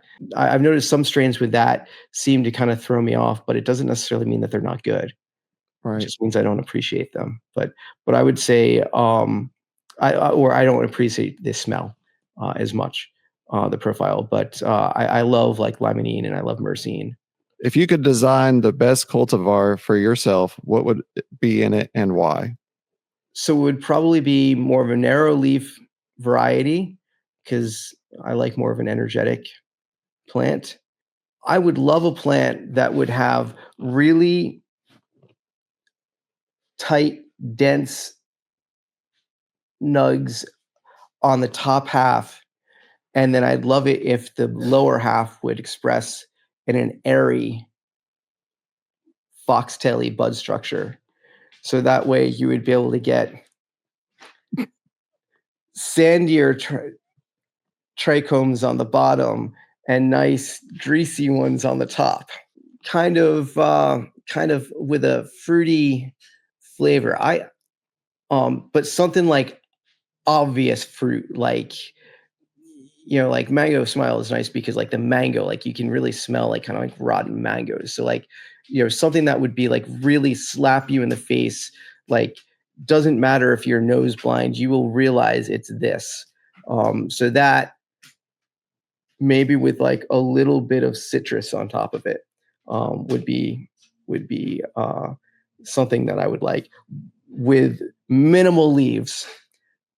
So That's an excellent answer. I love it. That's great. All right. Do you have a favorite pothead memory? I would say if I had to pick one moment, um, we had gotten tickets to a preseason Giants game, and this was when everything was kind of loosening up after the C event happened. And we got there late because I had to work. And like we got there maybe 45 minutes or a half hour before the game, right? So we were in a parking lot that was like 3 miles from the stadium, like in the stadium parking lot, but like as far away as you could possibly be. And we crammed into this bus, and I was so high, thank God. And we were packed in like a sardine can, and no windows were open. And I think I was like the only one free. I was so freaked out. I was still wearing a mask, and went to that event. Unfortunately, I believe the Giants did lose. I don't remember who they were playing, but I survived, and I didn't get the C word, and um, and it kind of cannabis kind of made it where I was able to like physically do that and like be I mean, I was still kind of freaking out, but it was I had my vape card on and I was away, and it helped me get through that. And it kind of helped me kind of realize that we were going to recover, and everything eventually was going to kind of go back to normal. So so maybe not necessarily a happy moment, but kind of a happy, looking in hindsight, looking back at it, that was kind of me kind of getting back into regular life again. Right. That's awesome. All right. So this is a new question, and no worries if you don't want to share. All right. But have you ever had an experience with cannabis in law enforcement that you're willing to share? Luckily, I have not. Knock on wood, and I hope that I never do. Right. So, Same. so yeah, no, I mean, I like I said, I started, my cannabis growing. I dropped my seed on day one when it was legal, and you know, and um, and I hope that the thing is that when we travel, right, and I look at I look at cannabis as a medicine, and I treat it as such as a medicine. And when I travel, I want to travel with my medicine. Without federal legalization, just the act of leaving my state, if I was to do that, is potentially a crime. I don't see someone crossing a state line with their OxyContin, which they may have bought off. I mean, that's not treated as a crime. Well, maybe if they're buying off the streets, but as long as in their, container or whatever, it's like you have a prescription, you can, not only can you leave the state, you can probably leave the country, right, and not have to worry about it. It's frustrating because as you travel, if you want to try to be compliant, then it kind of puts you into a gray area. And then when you get to where you want to go, then you need to source your medication. And are you doing that in a gray way or not? And you're not necessarily guaranteed to get, what works for you. And as a home grower, I grow strains that work for me. And if they don't work for me, I won't grow them again. And, if they don't work for me, I'll, if I can give it to someone, I'll give it to someone. If not, I don't have a problem with putting it in a trash can if I need to, because if it's not going to work for me, it's not going to work for me.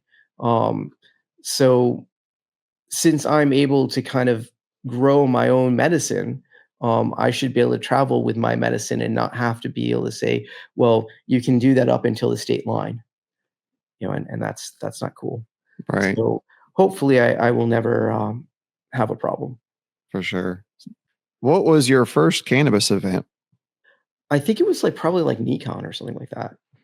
Yeah, I didn't go to a whole lot. Yeah, it was probably something like Nikan, which was kind of actually I think the first cannabis event was with Nikan, and I was there helping out Canacan. Oh, cool. And I helped Don in his tent, and that was really cool. We were right next to Build a Soil, And Jeremy was there, and he's a really cool dude. Like he's like the real deal. Like he's like the same person that you see, in his videos. Like he's a really solid person. Is he? And I mean, we were there for like it was 2 or 3 days. So I mean, long enough in him dealing with enough people in and out where like if he was going to be an asshole, like it would have shown. I mean, like Right. he's a real genuinely really nice person. Yeah, I was actually thinking about getting some soil from Build a Soil. I called them recently and got a quote about shipping. Of course, shipping's kind of high. Yeah. Yeah, no, it can be problematic. Soil, and that's one of the reasons why I got away from growing in soil is it's expensive. I mean, eh, dirt shouldn't cost that much, and but it does, especially when it has to be shipped places. I mean, God bless everyone that uses it, but once my hydro store closed, like my options started getting slim, and and so now I'm soilless, but soil's not cheap, and the shipping on it is ridiculous. For So sure. um, there's a product I've been trying to get that I want to get, and I keep on getting myself to the checkout, and then I put my information in, and then I see what the shipping is going to cost, and then I bounce Right. um, because it's just so expensive, and I almost wish that they would hide the shipping in the cost of the price. Because it's when so the product that I want to get is it's a drying kit for it's made for in your tent, and it's called dry flower, and it has these awesome hanger system, and you can put like 5 pounds of material on this bar with hangers.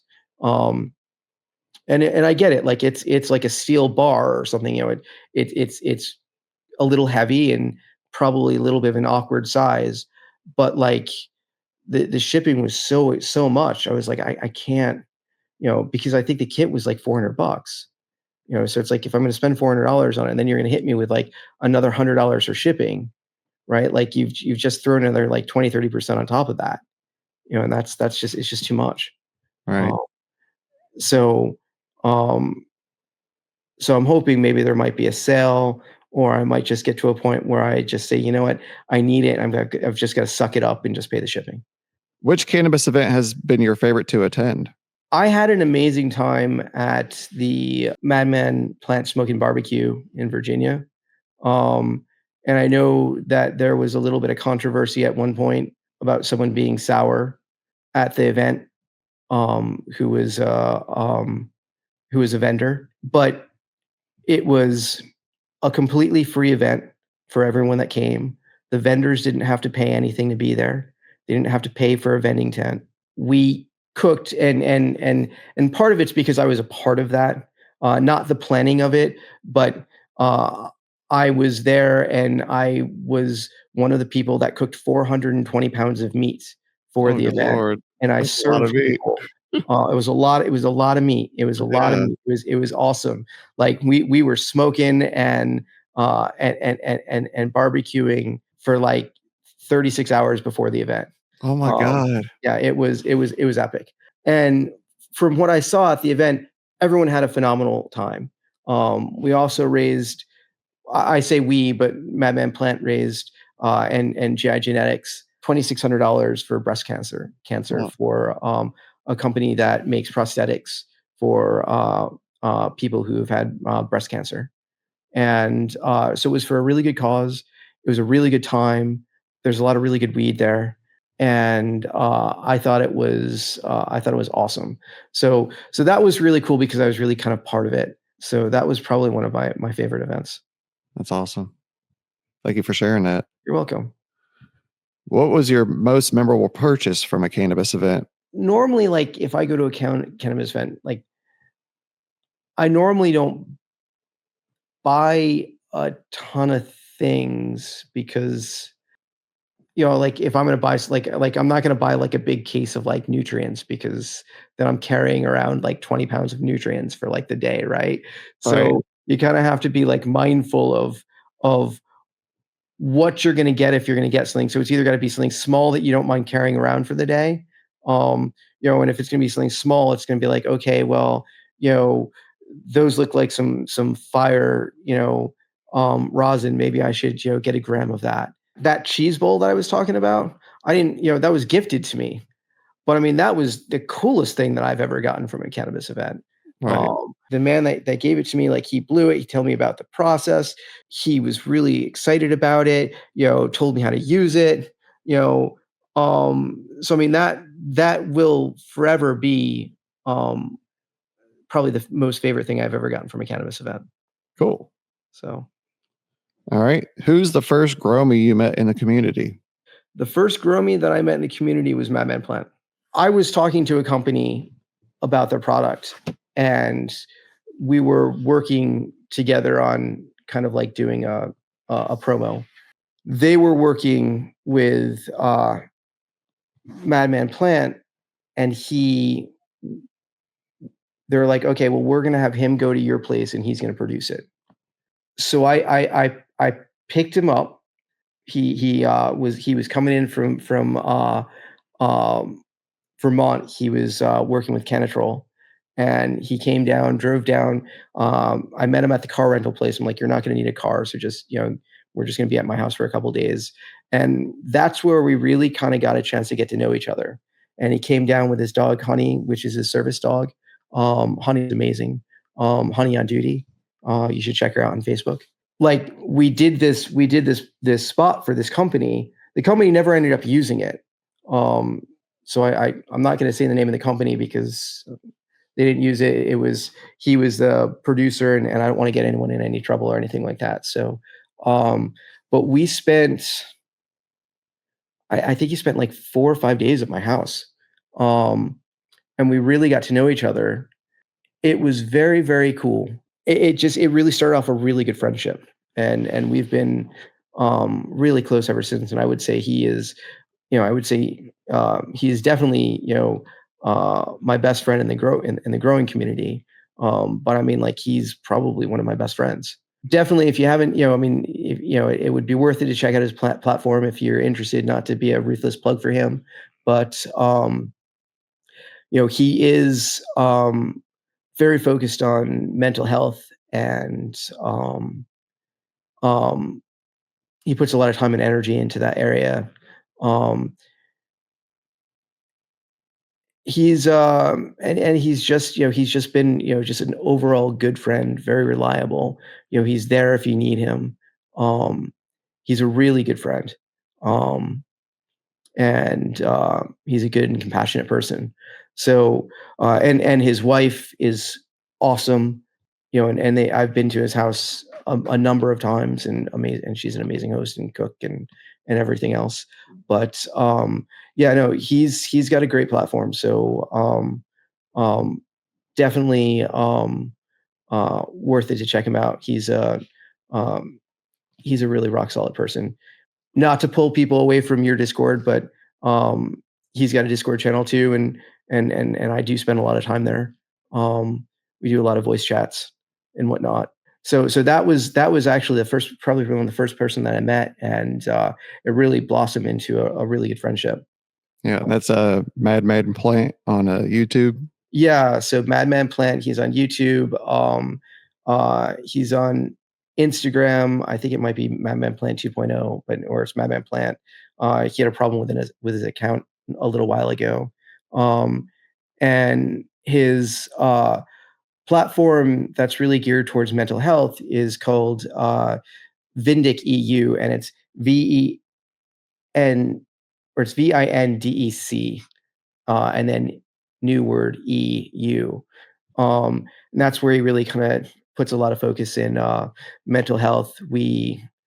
I've also been I've been helping him with some of his podcasts and been a moderator for him, and I guess maybe a little bit of a director because I'm picking camera angles on StreamYard and whatnot. And that's been really cool. But he's done a couple of interviews with some suicide survivors, um, which are really epic stories.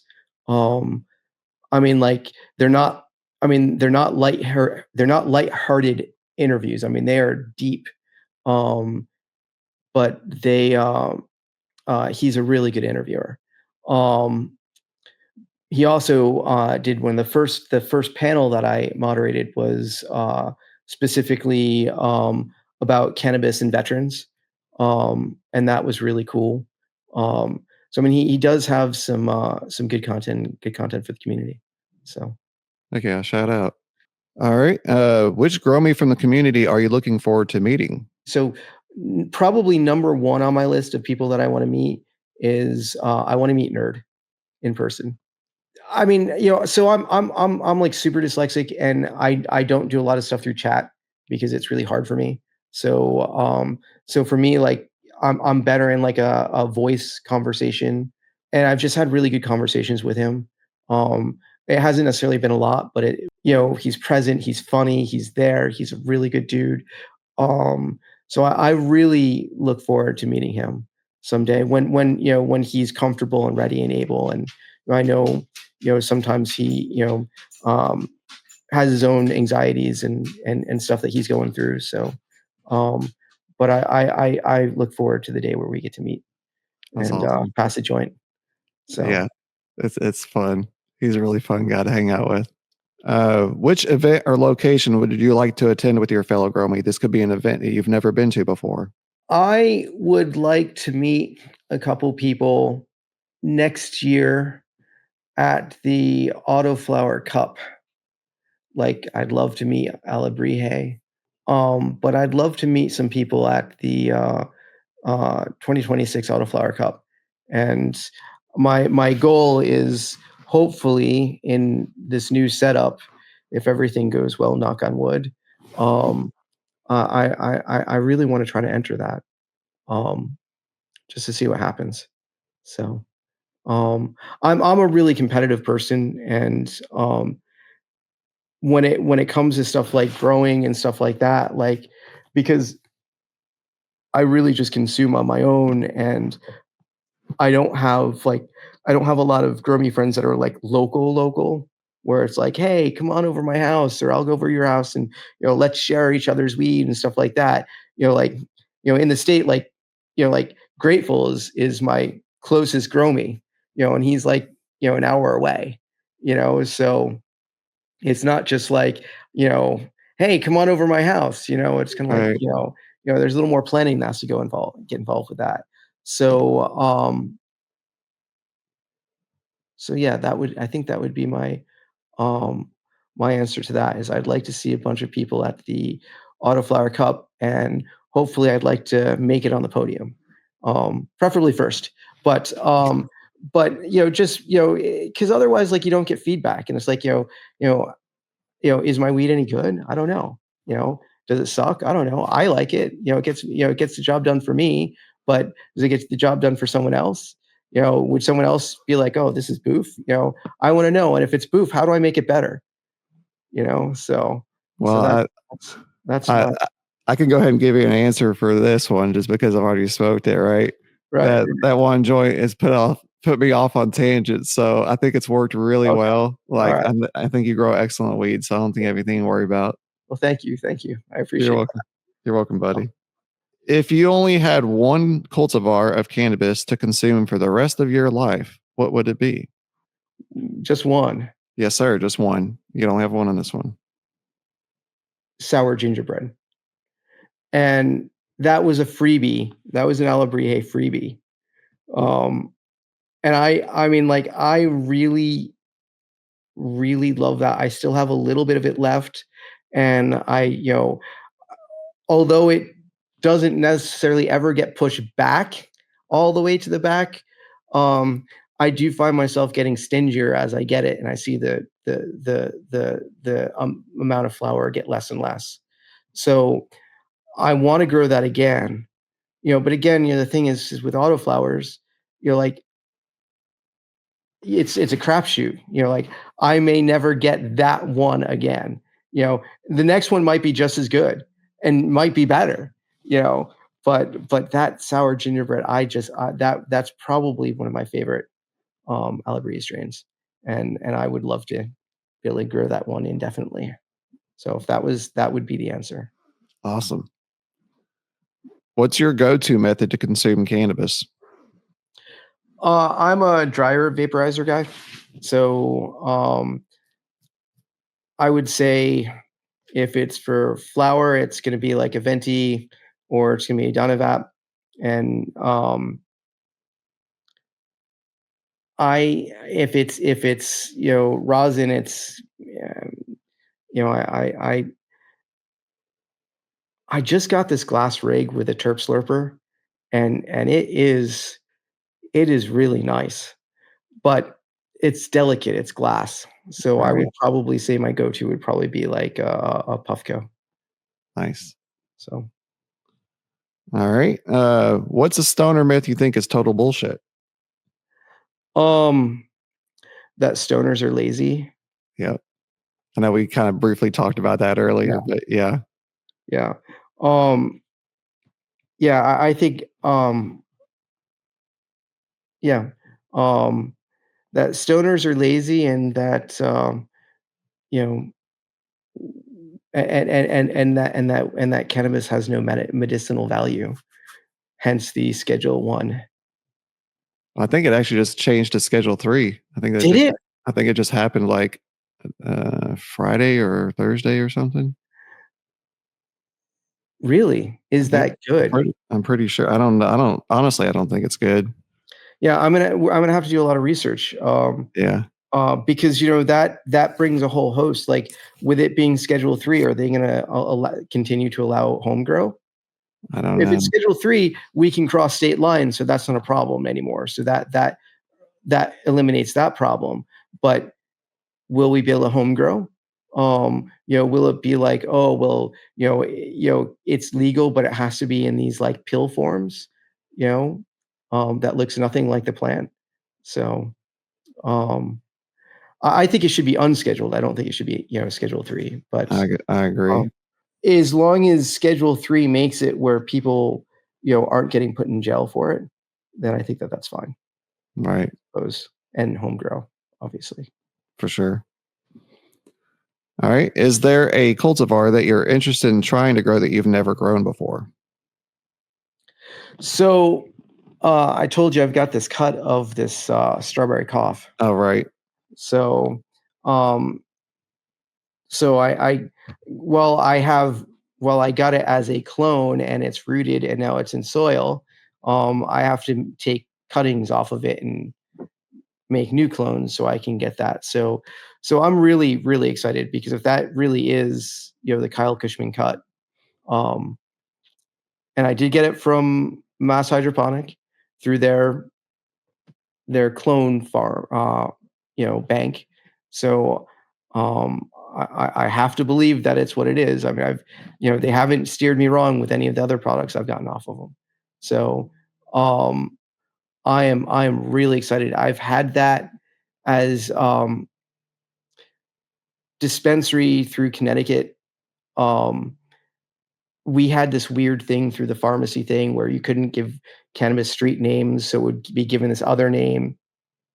And you go to this web page called Dab and Dads, and they would go and they would kind of have this strain name converter, and you could figure out what it was.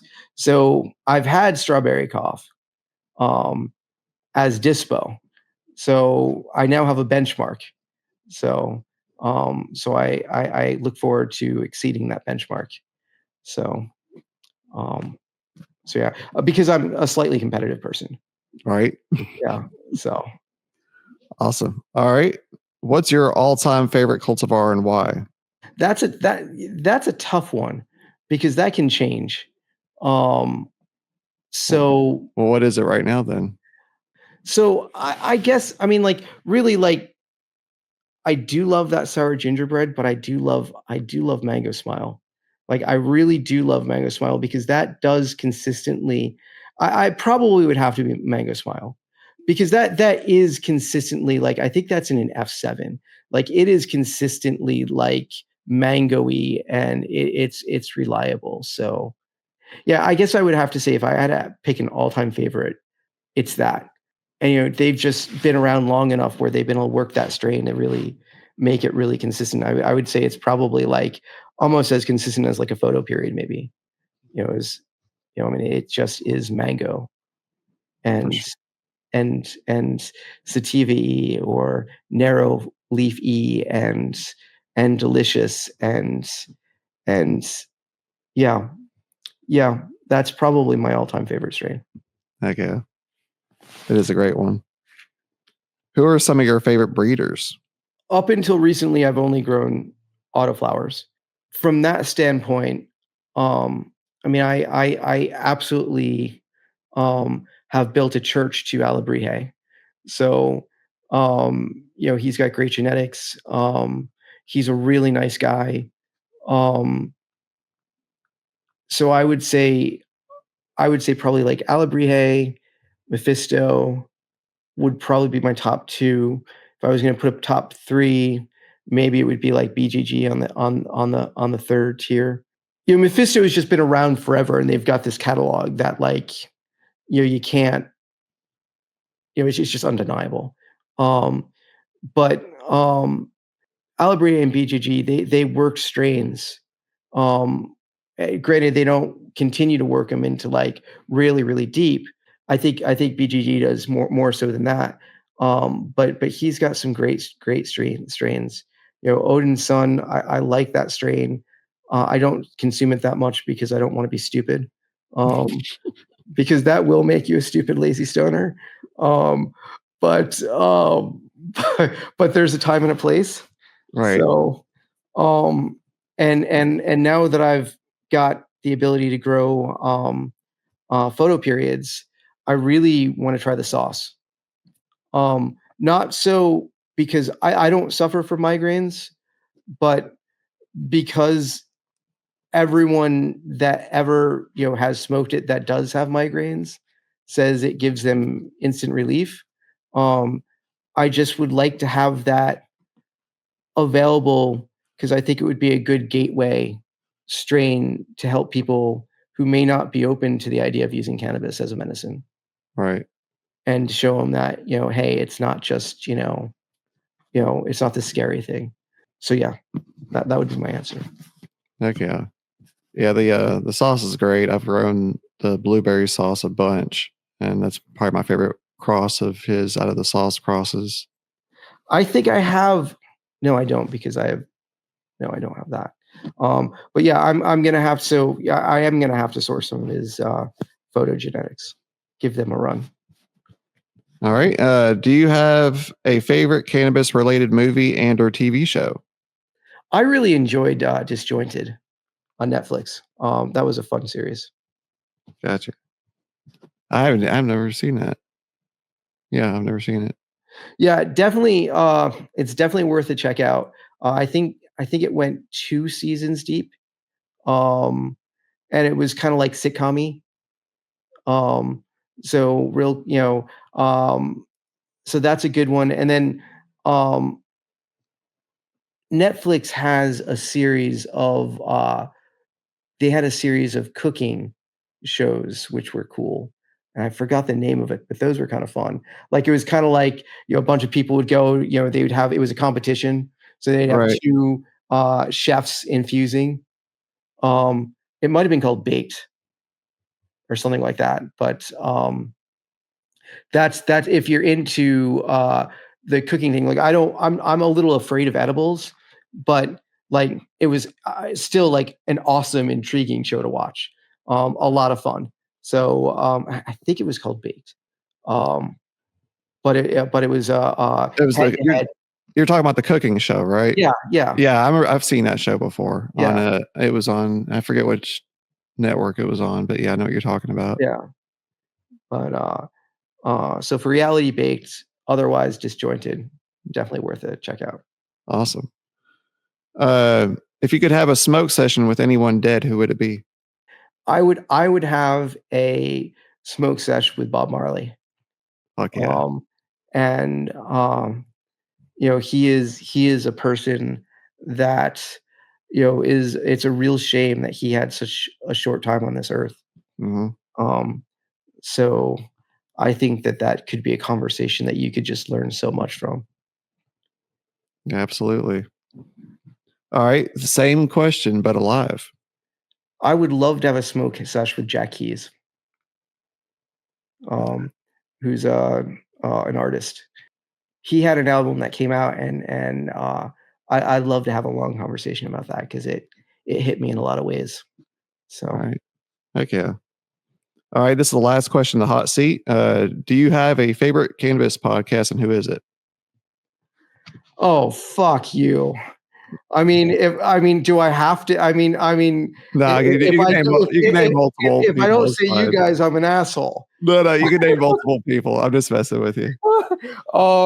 So obviously, other than this podcast, Right. not including this one. I mean it. I mean, not for nothing, but I kind of almost see like YAG and cultivation and you guys almost one of the same. I mean, you're all like the same genre, and it's, I mean, um, uh, so, however, I haven't been a guest on any of those other shows. Um, so, but I mean, they are a ton of fun. Um, so I mean, those are probably some of my favorite, but other than the ones kind of in that crew, um, I do like, I mean, I'm again, shameless plug, but, I have been a fan of, some of the podcasts that Madman does, well, all of them, but, because he doesn't always just do some that are just mental health, he does some in other areas, and, he does do stuff about, being a business owner and a cannabis consumer and a grower. He has GERD content, so I do really like his content. Um, I like his content a lot. And I guess if there is another podcast that I would say is worth a listen to in regards to grow, High on Cannabis is a pretty good podcast if you haven't had a chance to check them out. Um, they kind of they have a group of people that are from other parts of the world. So they've got a guy from like the UK, and they've got a guy from Australia. They've got a guy from the US. They've got a lady from Canada. Um, so they kind of cover a lot of stuff. They kind of have a news segment, which is kind of fun, and they kind of have a grow segment. So I mean, that's definitely a good podcast. All right. Well, the next segment is the Thank a Grow Me segment. Each week, I thank a Grow Me in the community. I know I say like tough times are always around, but they are really around. One thing that I was thinking about earlier when I was thinking about this whole Thank a Grow Me segment is that there's all kinds of crazy challenges in life.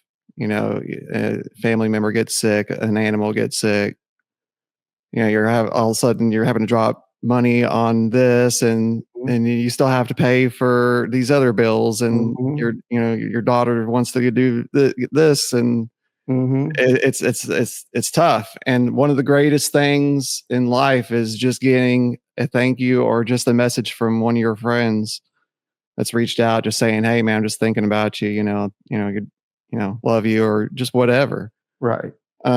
So I encourage you to thank somebody in the community or just somebody in life that in general. But also, I'm going to thank you since you're here with me.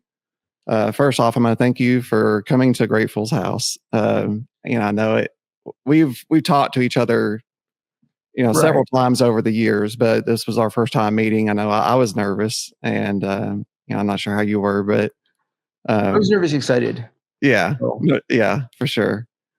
Um, but also, I'd like to thank you for your dedication to the community. I've been following you, like I said, for years now. I first heard about you through conversations through Craft and Cannabis Discord. Right.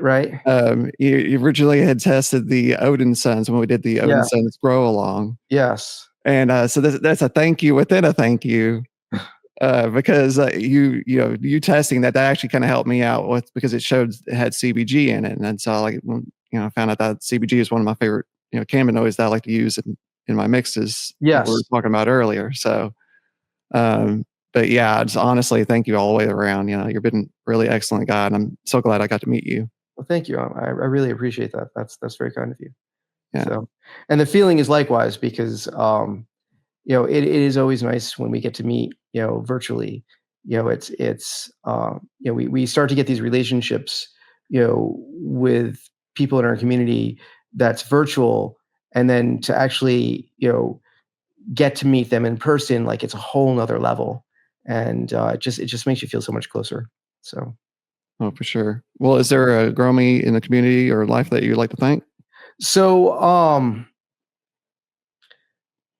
so my I know I've talked about Madman a lot, but I am going to shout out and thank him for being a great friend. He again, like, with this garden project that I'm building in my basement, like, he just hooked me up with some HLG lights, which are amazing. So I'm super stoked about that. But his friendship is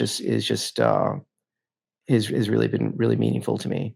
So certainly I'd like to thank him, and then of course I'd like to thank my husband because he certainly keeps me grounded, and we've been together for I think 26 years now. Oh wow, Um, that's a long time. and he makes me dinner every night, and he takes care of me, and um, he's a wonderful person. So I'm so thankful to have him in my life. So that would be the two people that I'd like to thank. Hell yeah, awesome. Well, I appreciate you sharing that with me. You're welcome. Also, I would like to thank Bandit for Meds and Max Torque for reaching out. This week they had texted me out of the blue, and it was nice being able to have somebody to chat with. So I'd like to thank them as well. And then also everybody listening in, I encourage everyone to reach out and thank somebody. You have no idea how long those words go a long way. They do. Yeah, helps people out. So the next segment is upcoming events. Do you have any upcoming events that you're looking forward to, whether it's cannabis or music related? I had a buddy of mine who worked at he works at this arena right a couple towns away from me, which has a bunch of concerts. And um, last year they gave him like season tickets. This year they did not give him season tickets. So I was really bummed because there were a couple of bands that I was really hopeful to see. I really wanted to see Soja, and I really wanted to see Rise Against. But it's really hard to pay for concert tickets, not just because they can be expensive. I haven't had to pay for concert tickets in a very, very long time. My husband worked in the industry. We would get really good tickets and really close, and like you can see when you're close and you can literally see that color of their eyes close. So it's hard to kind of buy tickets. But those would probably be the two shows I'd like to see this summer. Um, if I out of anything, that's what I'd like to see. But I probably would not want to see them enough to open my wallet. Gotcha. Just because I've been spoiled. So those are but those are the two shows I'd like to see. So Peter, if you're listening, um, if you can find a way to find me tickets, um, um, so um, my husband, his last show was called The Swindle, and he went to the MTV Music Awards, and he got his award, and he basically guaranteed himself to never win because he had recently changed his name. And he said, "Well, I've changed my name from Alternative to The Swindle because really, isn't that what it's all about? And then everyone in the room just went silent, because of like the free CDs, the free concert tickets, the being flown out to LA with limos, and going to the record industry dinners and stuff with the expense cards that seem to have no limits. So granted, I didn't get to enjoy all of those perks. I did get to enjoy some of those perks. The upcoming events I got going on is I got Muddy Roots Music Festival in Yes. Cookville, Labor Day weekend. The Grateful Gardener and K-pop are going to be there with me. Sweet. Yeah, and what's crazy is they reached out last night and said they ran across our show on YouTube and was asking if we're going to be out there. I was like, yeah, of course we're going to be out there. We're going to go camping. So yeah, Nice. I'm super excited about it. Yeah, that they reached out. That was really neat. And you're going to have a camper. Yeah, I got my camper. So, I mean, it's not going to be fully finished, but it's going to be enough to be able to handle to go out there for a few days. Okay. All right. It's going to be a project. So I'll eventually, it'll be going out to Muddy Roots every year once it's, fully finished. Cool. That'll be, it's nice to be able to go to a music festival and glamp. Oh, for sure. 100%. 100%. It's nice to be able to take a shower. Oh yeah. So, Absolutely. yeah. Yep. So that's cool. And then I got the Alabrije pop-up in Chicago coming up in September. So yeah, I'm looking forward to that. Shelly. Yeah. Yeah, I do hope that I will be able to manage to get to MJ BizCon this year, but we'll see. Fingers crossed.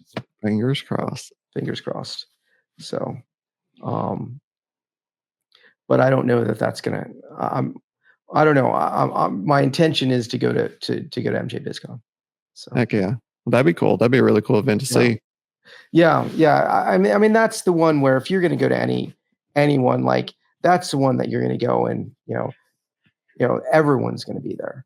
So, so if you ever want to meet a company or whatnot, so I do hope to go there. Heck yeah. Well, this is the end of the show. I was going to go ahead and give you the opportunity to give out your socials. Sure.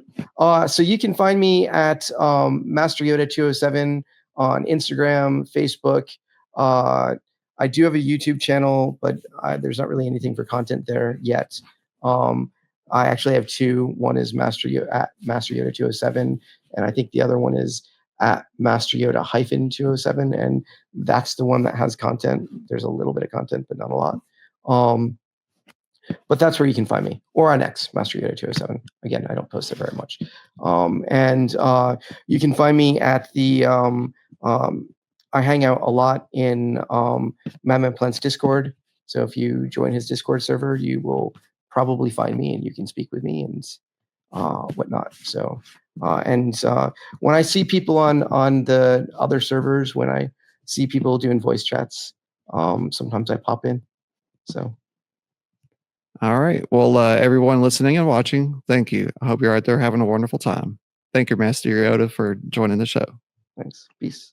See ya.